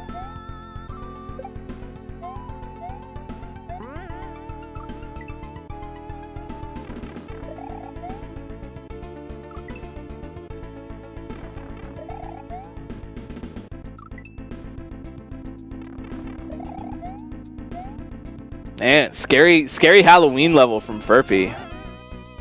Halloween has always been traditionally a pretty exciting time. We've had some very special races in Romhack races. Last year, was it last year? We had Jolpengamler. I know I'm not saying their name right, and I apologize for that.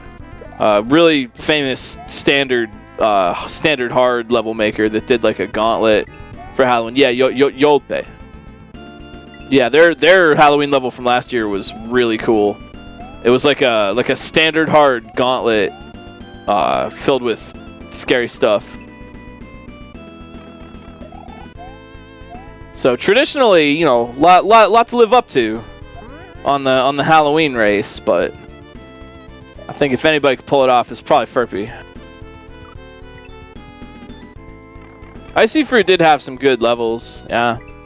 I always remember their level, Stuntman Mario, because it was the level that I used for one of my GDQ submissions.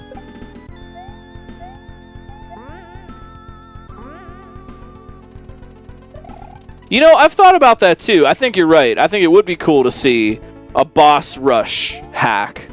I don't... People have done that in ways. But yeah, we could see more of that. Boss rush hack would be pretty interesting.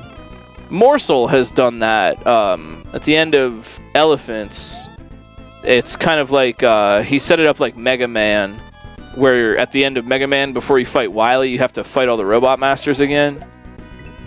And so you're in that room with all the transporters, and then you have to pick which fights you fight in what order to get through. I as well love Kaizo bosses. There's really something to be said for a good one. And I'm always really impressed at the fact that people are still coming up with more ideas for the freaking fishing, or not the fishing boo, the Big Boo. The Big Boo boss fight. Big Boo, Reznor, Wendy, and sometimes Lemmy are the big three in customizable bosses. They're the easiest to hack or to modify the room, and there's hundreds and hundreds of Big Boo fights, Wendy fights, everything in between, and yet there are still fresh ideas. That is actually super impressive to me. And the more time goes on, the more impressed I am at every single fresh fishing or Big Boo fight idea.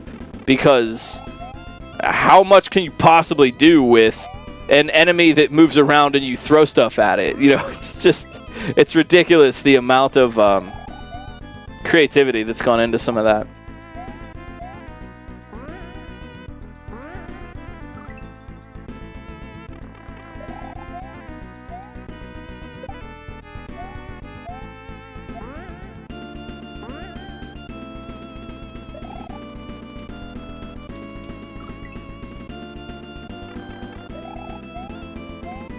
Yeah, right. They're just a sprite in an otherwise completely custom room.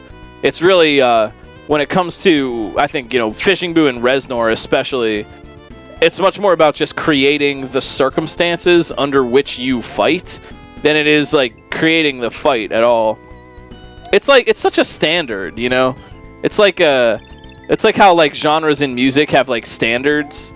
Agaria with the standard 1-frame door entry. Oh, and a quick win. GG. Really well played. That's an hour and a half of determination that paid off. You'd love to see it. GG, Agaria. Well played. But yeah, when it comes to Big Boo, it's just make a room. It's a Kaizo standard. Take 3 things, throw it at the Fishing Boo, then you win. To the point where we don't even really have to explain that anymore. We all know, okay, Fishing Boo, I'm going to be throwing stuff at it. Maybe you could modify the HP. Maybe you could modify you're doing like a thumb shredder with the blocks or something, But it's always goes that way. It's like Fishing Boo is like a, I don't know, like a story that always hits the same beats. There's a word for that. It's not parable. Yeah, I mean Big Boo. I keep saying Fishing Boo, but I don't mean Fishing Boo. I mean Big Boo. Yeah, you're not wrong. You're not wrong. I am.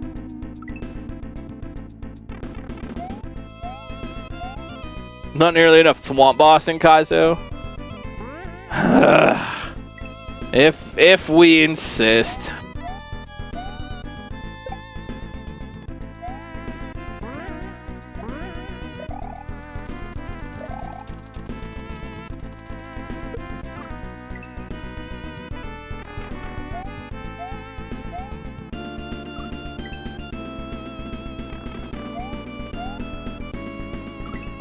Oh, yeah! Now that you mention it, yeah. The Ultra Kaizo World 2 Big Boo that's shooting projectiles, yeah. So much creativity. You know, it's just like Big Boo is just like white bread, and we continually come up with good sandwiches to make out of white bread. You'd think by now we'd be out of ideas, but nope. Still going strong. Walking, and I cannot stress this enough, bottom half of the screen. Oh, no! Man.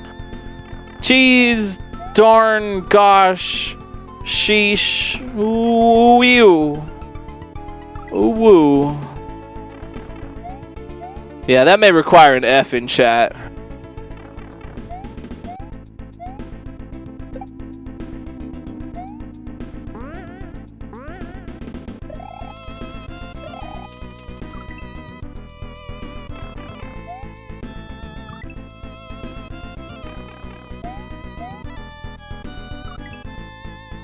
I like how you put that. Big Boo is just a big scary blank canvas. Yeah, that's you're right. Not wrong at all. Yeah, I mean, and if you think about it, it would be harder to make a Morton fight or a Roy fight. You know, they just run at you and climb the walls. Yeah, you're not wrong. Even if it were easier to customize that, or Lemmy on his little tipping platform. I've seen a custom Lemmy fight like one time. I can think of exactly one hack that has custom Lemmy, and it's made by a maker named Oskise. I can't think of the name of the hack now. It's the one hack that Oskise put out. But that had a custom Lemmy where bopping Lemmy on the head didn't move him very much, and that was kind of it, which is cool. But yeah, it's much less. Yeah, Salty Second World. Thank you. Yeah, it was much less of a canvas. Yeah. Oskise made Salty Second World.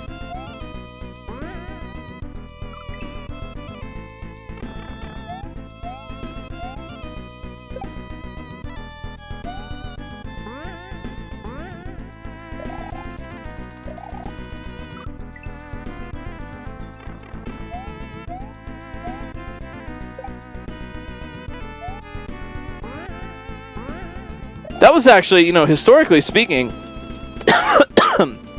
pardon me. Historically speaking, changing basic parameters of enemy behavior is one of the oldest and earliest types of hacks that were done to Mario 1 and other Mario games.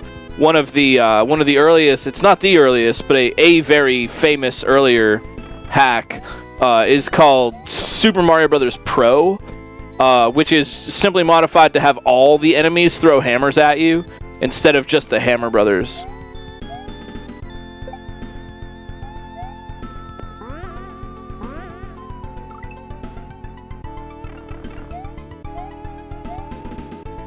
Sprite disassembly creators? Oh my gosh. I don't even know what a sprite disassembly looks like.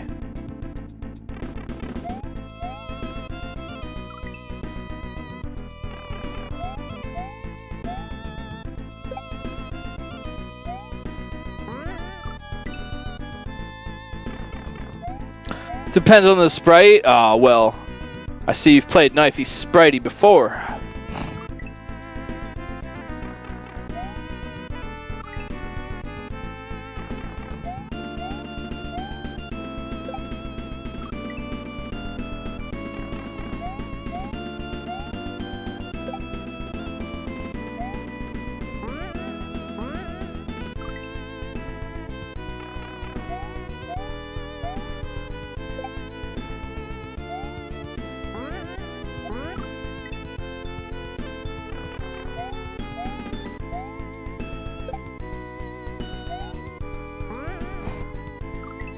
Le Grill? What the hell is that? Yep, that's a fine looking barbecue. Why doesn't mine look like that?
Walking eye. I think they got it. Maybe. Come on. This is it. Third time's the charm. In there. Yo, well fought. They earned it. That was that's a little bit of payback for those couple of deaths. Yeah, do some push-ups, Mario. Do some push-ups. Hey, Mario. Good job. Well played. Give him a follow over there on twitch.tv/walkingeye with the coolest controller in the universe. Proto Pizza and Ender of Games battle it out for our attention. Thanks for the raid, Walking Eye. Good job tonight. Well played. Well played.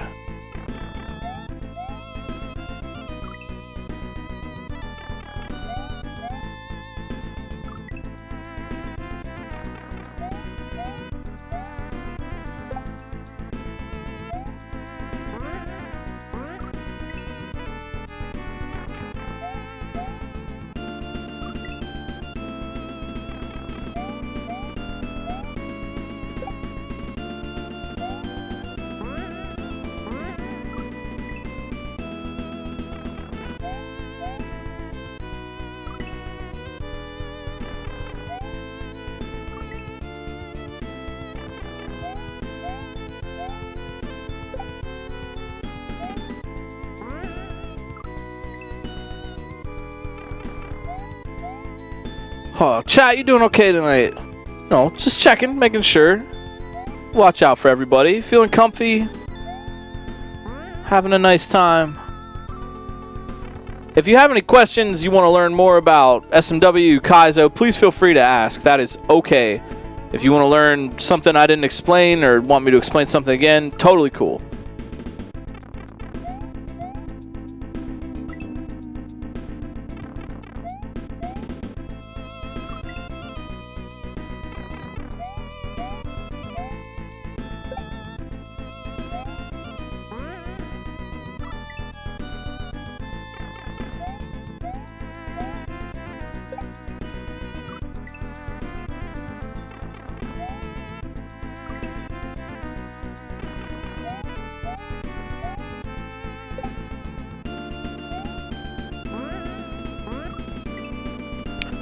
Me? Oh, I mean, I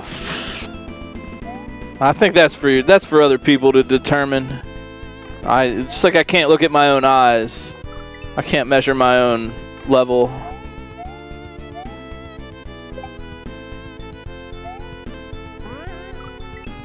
Kind of you, though.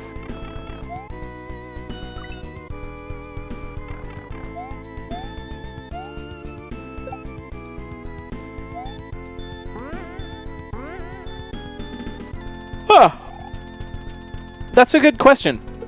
What does a vanilla or chocolate hack mean? That's a great question.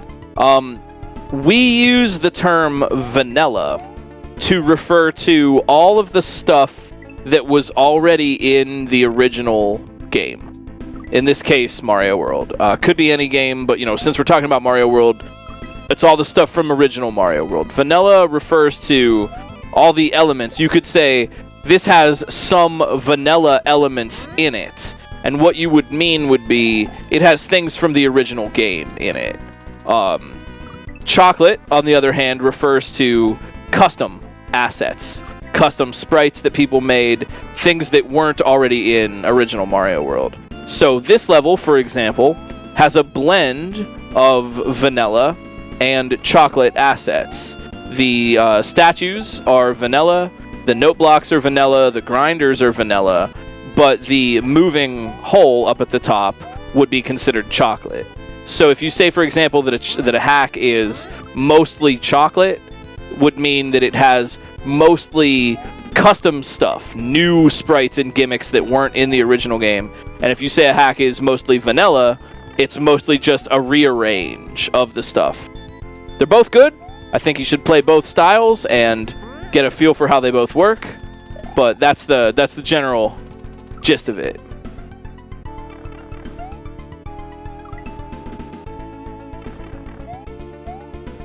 Some people tend to like more of one than the other.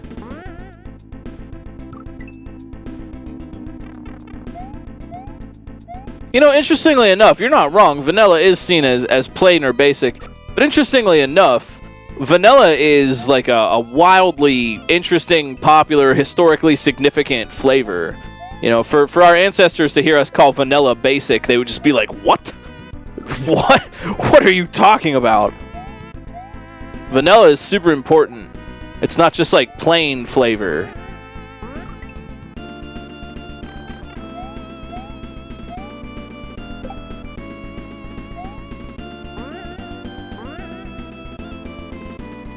You know what's plain flavor? Water. Yeah, same. I like vanilla. When it, you know, we're talking about ice creams or flavors or whatever. As a kid, I'm more like, give me chocolate. I like chocolate bar. As an adult, yeah, I'm kind of more of a vanilla. I'd rather have a vanilla ice cream, for example, than a chocolate. A little too sweet. It's rich. I like the vanilla because it blends with everything.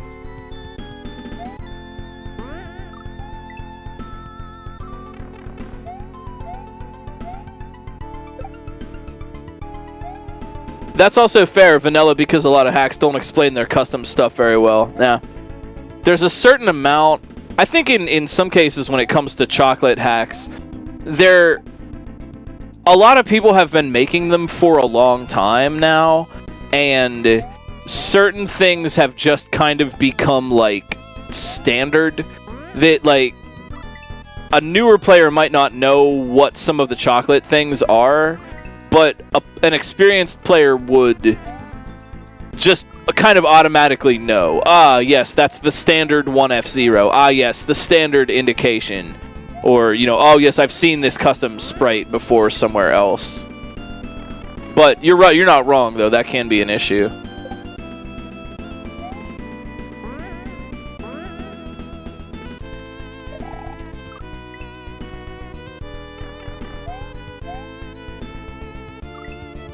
SMW could benefit from a style guide.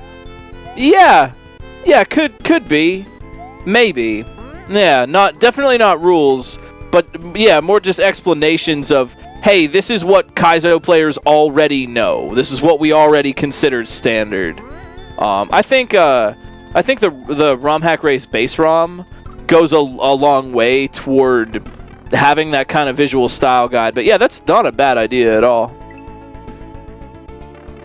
There has not really been a lot of exploration of the topic of Kaizo level design in general. It's something that I've always wanted maybe to explore with a series of articles or YouTube videos or something, but something that has made me hesitate is the desire to not nail it down. You know? I mean, on the one hand, there are certain things that would be good to explain and help people out with, but on the other hand, I hesitate to say what it should be or what it could be, you know, because that means it can't be something else. So I've always really appreciated Kyle. Kyle. He's a really great guy. You know Kyle. Man, I've always appreciated Kyle. You know, Kyle Mario is a great person. They have a lot of creative ideas, and you never know what Kyle's going to do next, and I think there's something special in that. I don't think we should tell Kyle what to do. Kyle Mario World.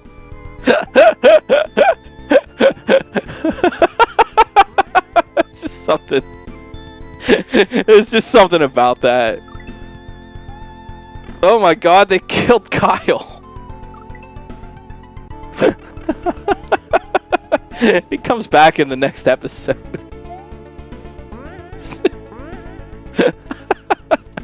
KLDC.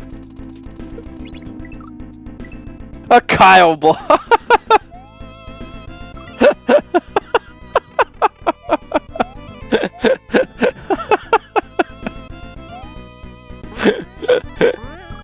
Oh yeah, that's right. Kyle was, yeah. Right, Kenny, yeah. I haven't watched that show in like forever. Oh, Kyle Mario World.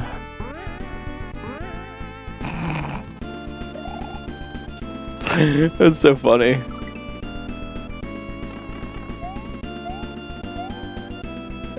That's why it's called Kyle. It was invented by Kyle. Play that Kyle style Mario World. Yo, Kyle style. Oh, yeah.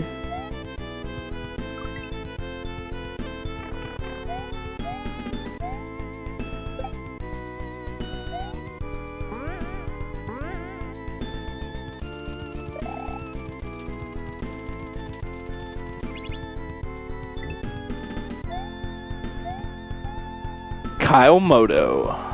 And that man's name was R. Kyle. Oh, Proto Pizza. A highway robbery with about 12 minutes to go. A highway robbery for Proto Pizza. Yo, watch out. That's marked as Kyle Expert. Is that Vanilla Kyle or Chocolate Kyle? I'm more of a fan of Vanilla Kyle myself, but Chocolate Kyle is also good.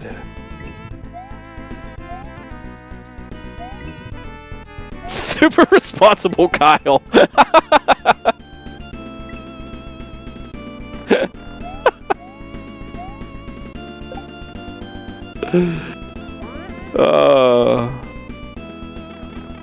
Nintendo can't. That's the thing. They don't have a leg to stand on. I honestly don't think that Nintendo is gonna come after Kyle Mario because they have no leg to stand on. We share modification instruction files to modify a ROM that you've legally dumped yourself from a game you own. They settled this with Nintendo versus Galoob, the makers of Game Genie back in the day. They have nothing to do. What are they going to do?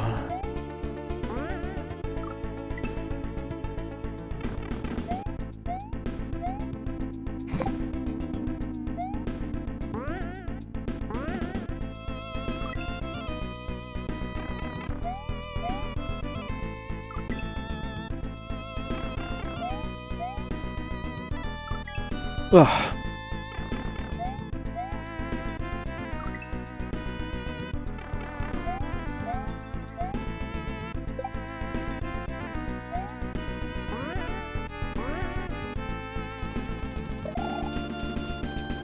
Kyle 3 Bowser. Well, that's true. They did technically try with Mario Maker, but it had the kind of opposite effect because they failed to predict something that anyone could have predicted. That people would want to make ridiculous, bonkers, impossible levels. I really, honestly, I truly believe this. That for whatever reason, Nintendo did not anticipate just how much people would want to make bonkers, impossible levels to challenge their friends and make the most impossible Mario in the world. Even if we had never even heard of Kaizo, even if there was no Kaizo Mario at all whatsoever before Mario Maker came out, and that was the first time anybody got to mess around with making Mario, they would still do that immediately. As soon as you get user-generated content, you get Mario Maker. That Mario Maker did the exact play-for-play user-generated content thing. And I really genuinely believe seeing Mario Maker come out, seeing the entire reaction to it. I was here since launch day, Mario Maker 1, 2015. I was here. I genuinely think that they did not in any way anticipate the amount that what the game was going to turn into. They wanted a sort of builder Minecraft game for kids to have fun and play with Legos. And what they got instead was U-Break and P-Break and Kaizo and all this other stuff. They got item abuse and shell jumps. They were not ready for that. They didn't count on that, IMO. And instead of leaning into what was going on with it, they attempted to try to shove it back into the box they wanted for it. But that's a fool's errand from the start. It was a fool's errand from the start to try to do that because anyone, and I wrote an article in like 2014 where I called this before the game even came out. Not to brag, just to say how obvious it was that what are people going to do with Mario Maker? First thing, they've got it in their hot little hands. They're going to make something impossible. They're going to make something mean and trolly and ridiculous to mess with their friends and to be the most impossible level in the world. Anyone could have seen that coming. How Nintendo did not see that coming is beyond me. Actually beyond me. Maybe they did, and I don't know.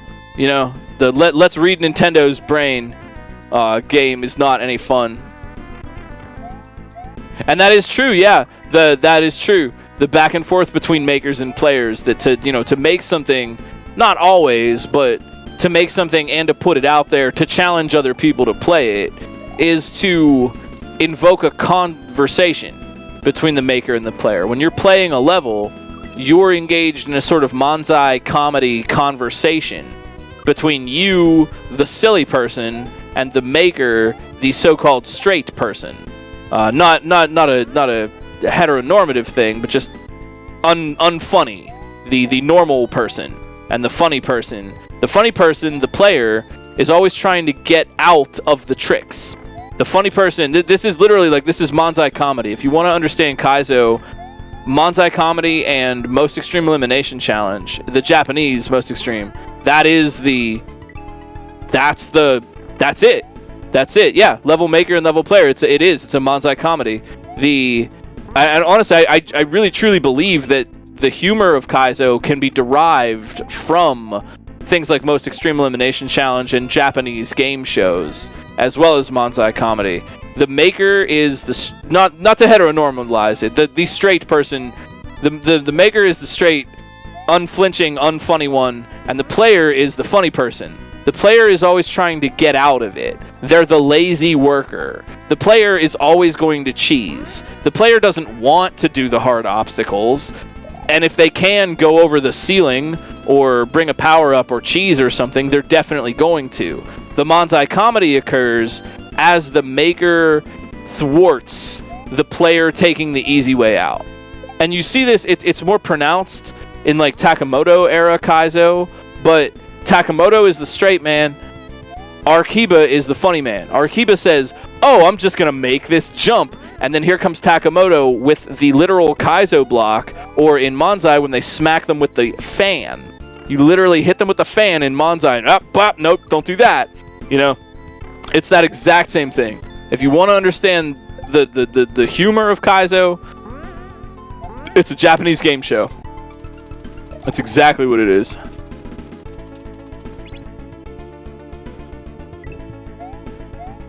So there's this dynamic that you're having. You're engaged in a type of conversation with the maker. You're asking the maker what to do, and then the maker is giving you things to do. The maker might not be a reliable narrator.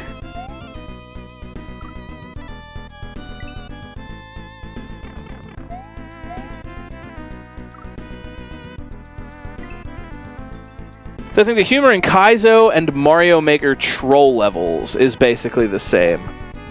I think that there's a certain troll vibe. You know, the genre of troll level it has a lot of things. I think in general, yeah. Are they basically the same? Yeah, basically. But I think they take on different forms that are related to the kinds of things you're building with. For example, a Mario World troll level is usually doesn't have a lot of what you would call maybe apparatus, I call it machinery. In Mario Maker, like some of the Carl Sagan, I watch Carl, you know, Carl's great. The kind of Mario Maker troll levels that Carl plays have so much apparatus. Oh my gosh, you stand on the door and then two things blow up and a thing falls down and something on a line moves and a switch activates and this and that.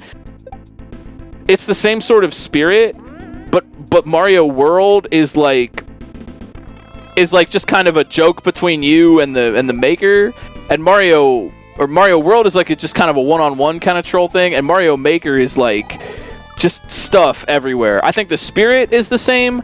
The articulation is different. Perhaps the difference between guitar and banjo, guitar and bass, guitar and cello. You know, they're both kind of the same thing, but they play a different music. It's all just strings wired up on a body that resonates, but what and how and what it sounds like when it comes out. I like that. I like that, Doc. SMW Kaizo is close-up magic. Mario Maker troll levels are big stage illusions. Absolutely. I like that one a lot. And, you know, as I say, I think there's room at the table for everyone, and I would love... I don't think there is. Maybe there used to be a little bit more. But I don't, you know, I see no schism between Mario Maker Kaizo and Mario World Kaizo. I think whatever you want to play is great, and it is all advancing the craft. I love watching the really ridiculous Mario Maker Kaizo levels that I see on like Twitter and stuff. It's awesome. So I just want to say that there is a seat for everyone at the table, and if you like Mario Maker or you like Mario World more, that's valid. That's valid. All that matters is you're playing Kaizo and having fun.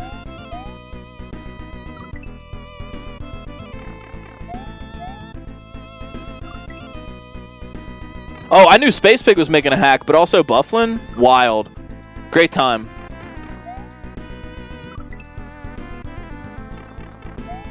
And yeah, the thing about Mario World is just that you just can't really have that much machinery. In Mario World, you do things with ASM. If you want a block that explodes when you touch it in Mario World, you would just make that with ASM. In Mario Maker, you'd have to make some kind of contraption that drops a thing, that makes a teeter-totter, that makes the bomb go. So it's kind of the difference between just like making a Rube Goldberg machine to do something and just making a machine that does that thing. You know what I mean? Like Mario World just makes the machine. Mario Maker makes the Rube Goldberg because we don't have access to the ASM. You can't make ASM in Mario Maker, so you have to make machines. Well, yo, thank you all for hanging out, and this is a really lovely discussion. Check out more Kaizo streams on Twitch. There are so many great people. You've seen their names here in the race. Go and follow. Check them out. Drop a sub. Check out detdu's other work. They're a really good hack maker, and I think you'd love playing their stuff. Join us on Saturday nights for Romhack races. We've got another one coming up from Mithrillionaire next week, Saturday, 8 o'clock p.m. Eastern. That's our jam here. If you're new, drop a follow and come and hang out. We've got romhackraces.com. That's our website. You can try this patch out, download it for yourself, play any of our other levels, volunteer, jump on the Discord, whatever you want to do. Big shout outs to Dr. No for running the restream tonight. You are the best. I really, really appreciate you personally, and I know the whole community owes you a massive debt of gratitude for all the things that you do for us. Thank you so much to everybody for hanging out. We could take it for a little bit of extra time, or we could throw it over on a raid. I'll let Doc call the shot on that one. But thank you so much, everybody, for hanging out. We're cheering on Proto Pizza, Ender of Games. They can play as long as they want to. But, oh, yo, looks like Ender got the silver coin.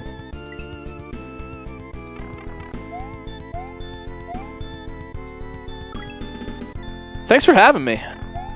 Looks like we're going to turn the raid over to Proto Pizza tonight. I really appreciate it. Thank you all for having me. For my friends on my stream, I'll probably see y'all.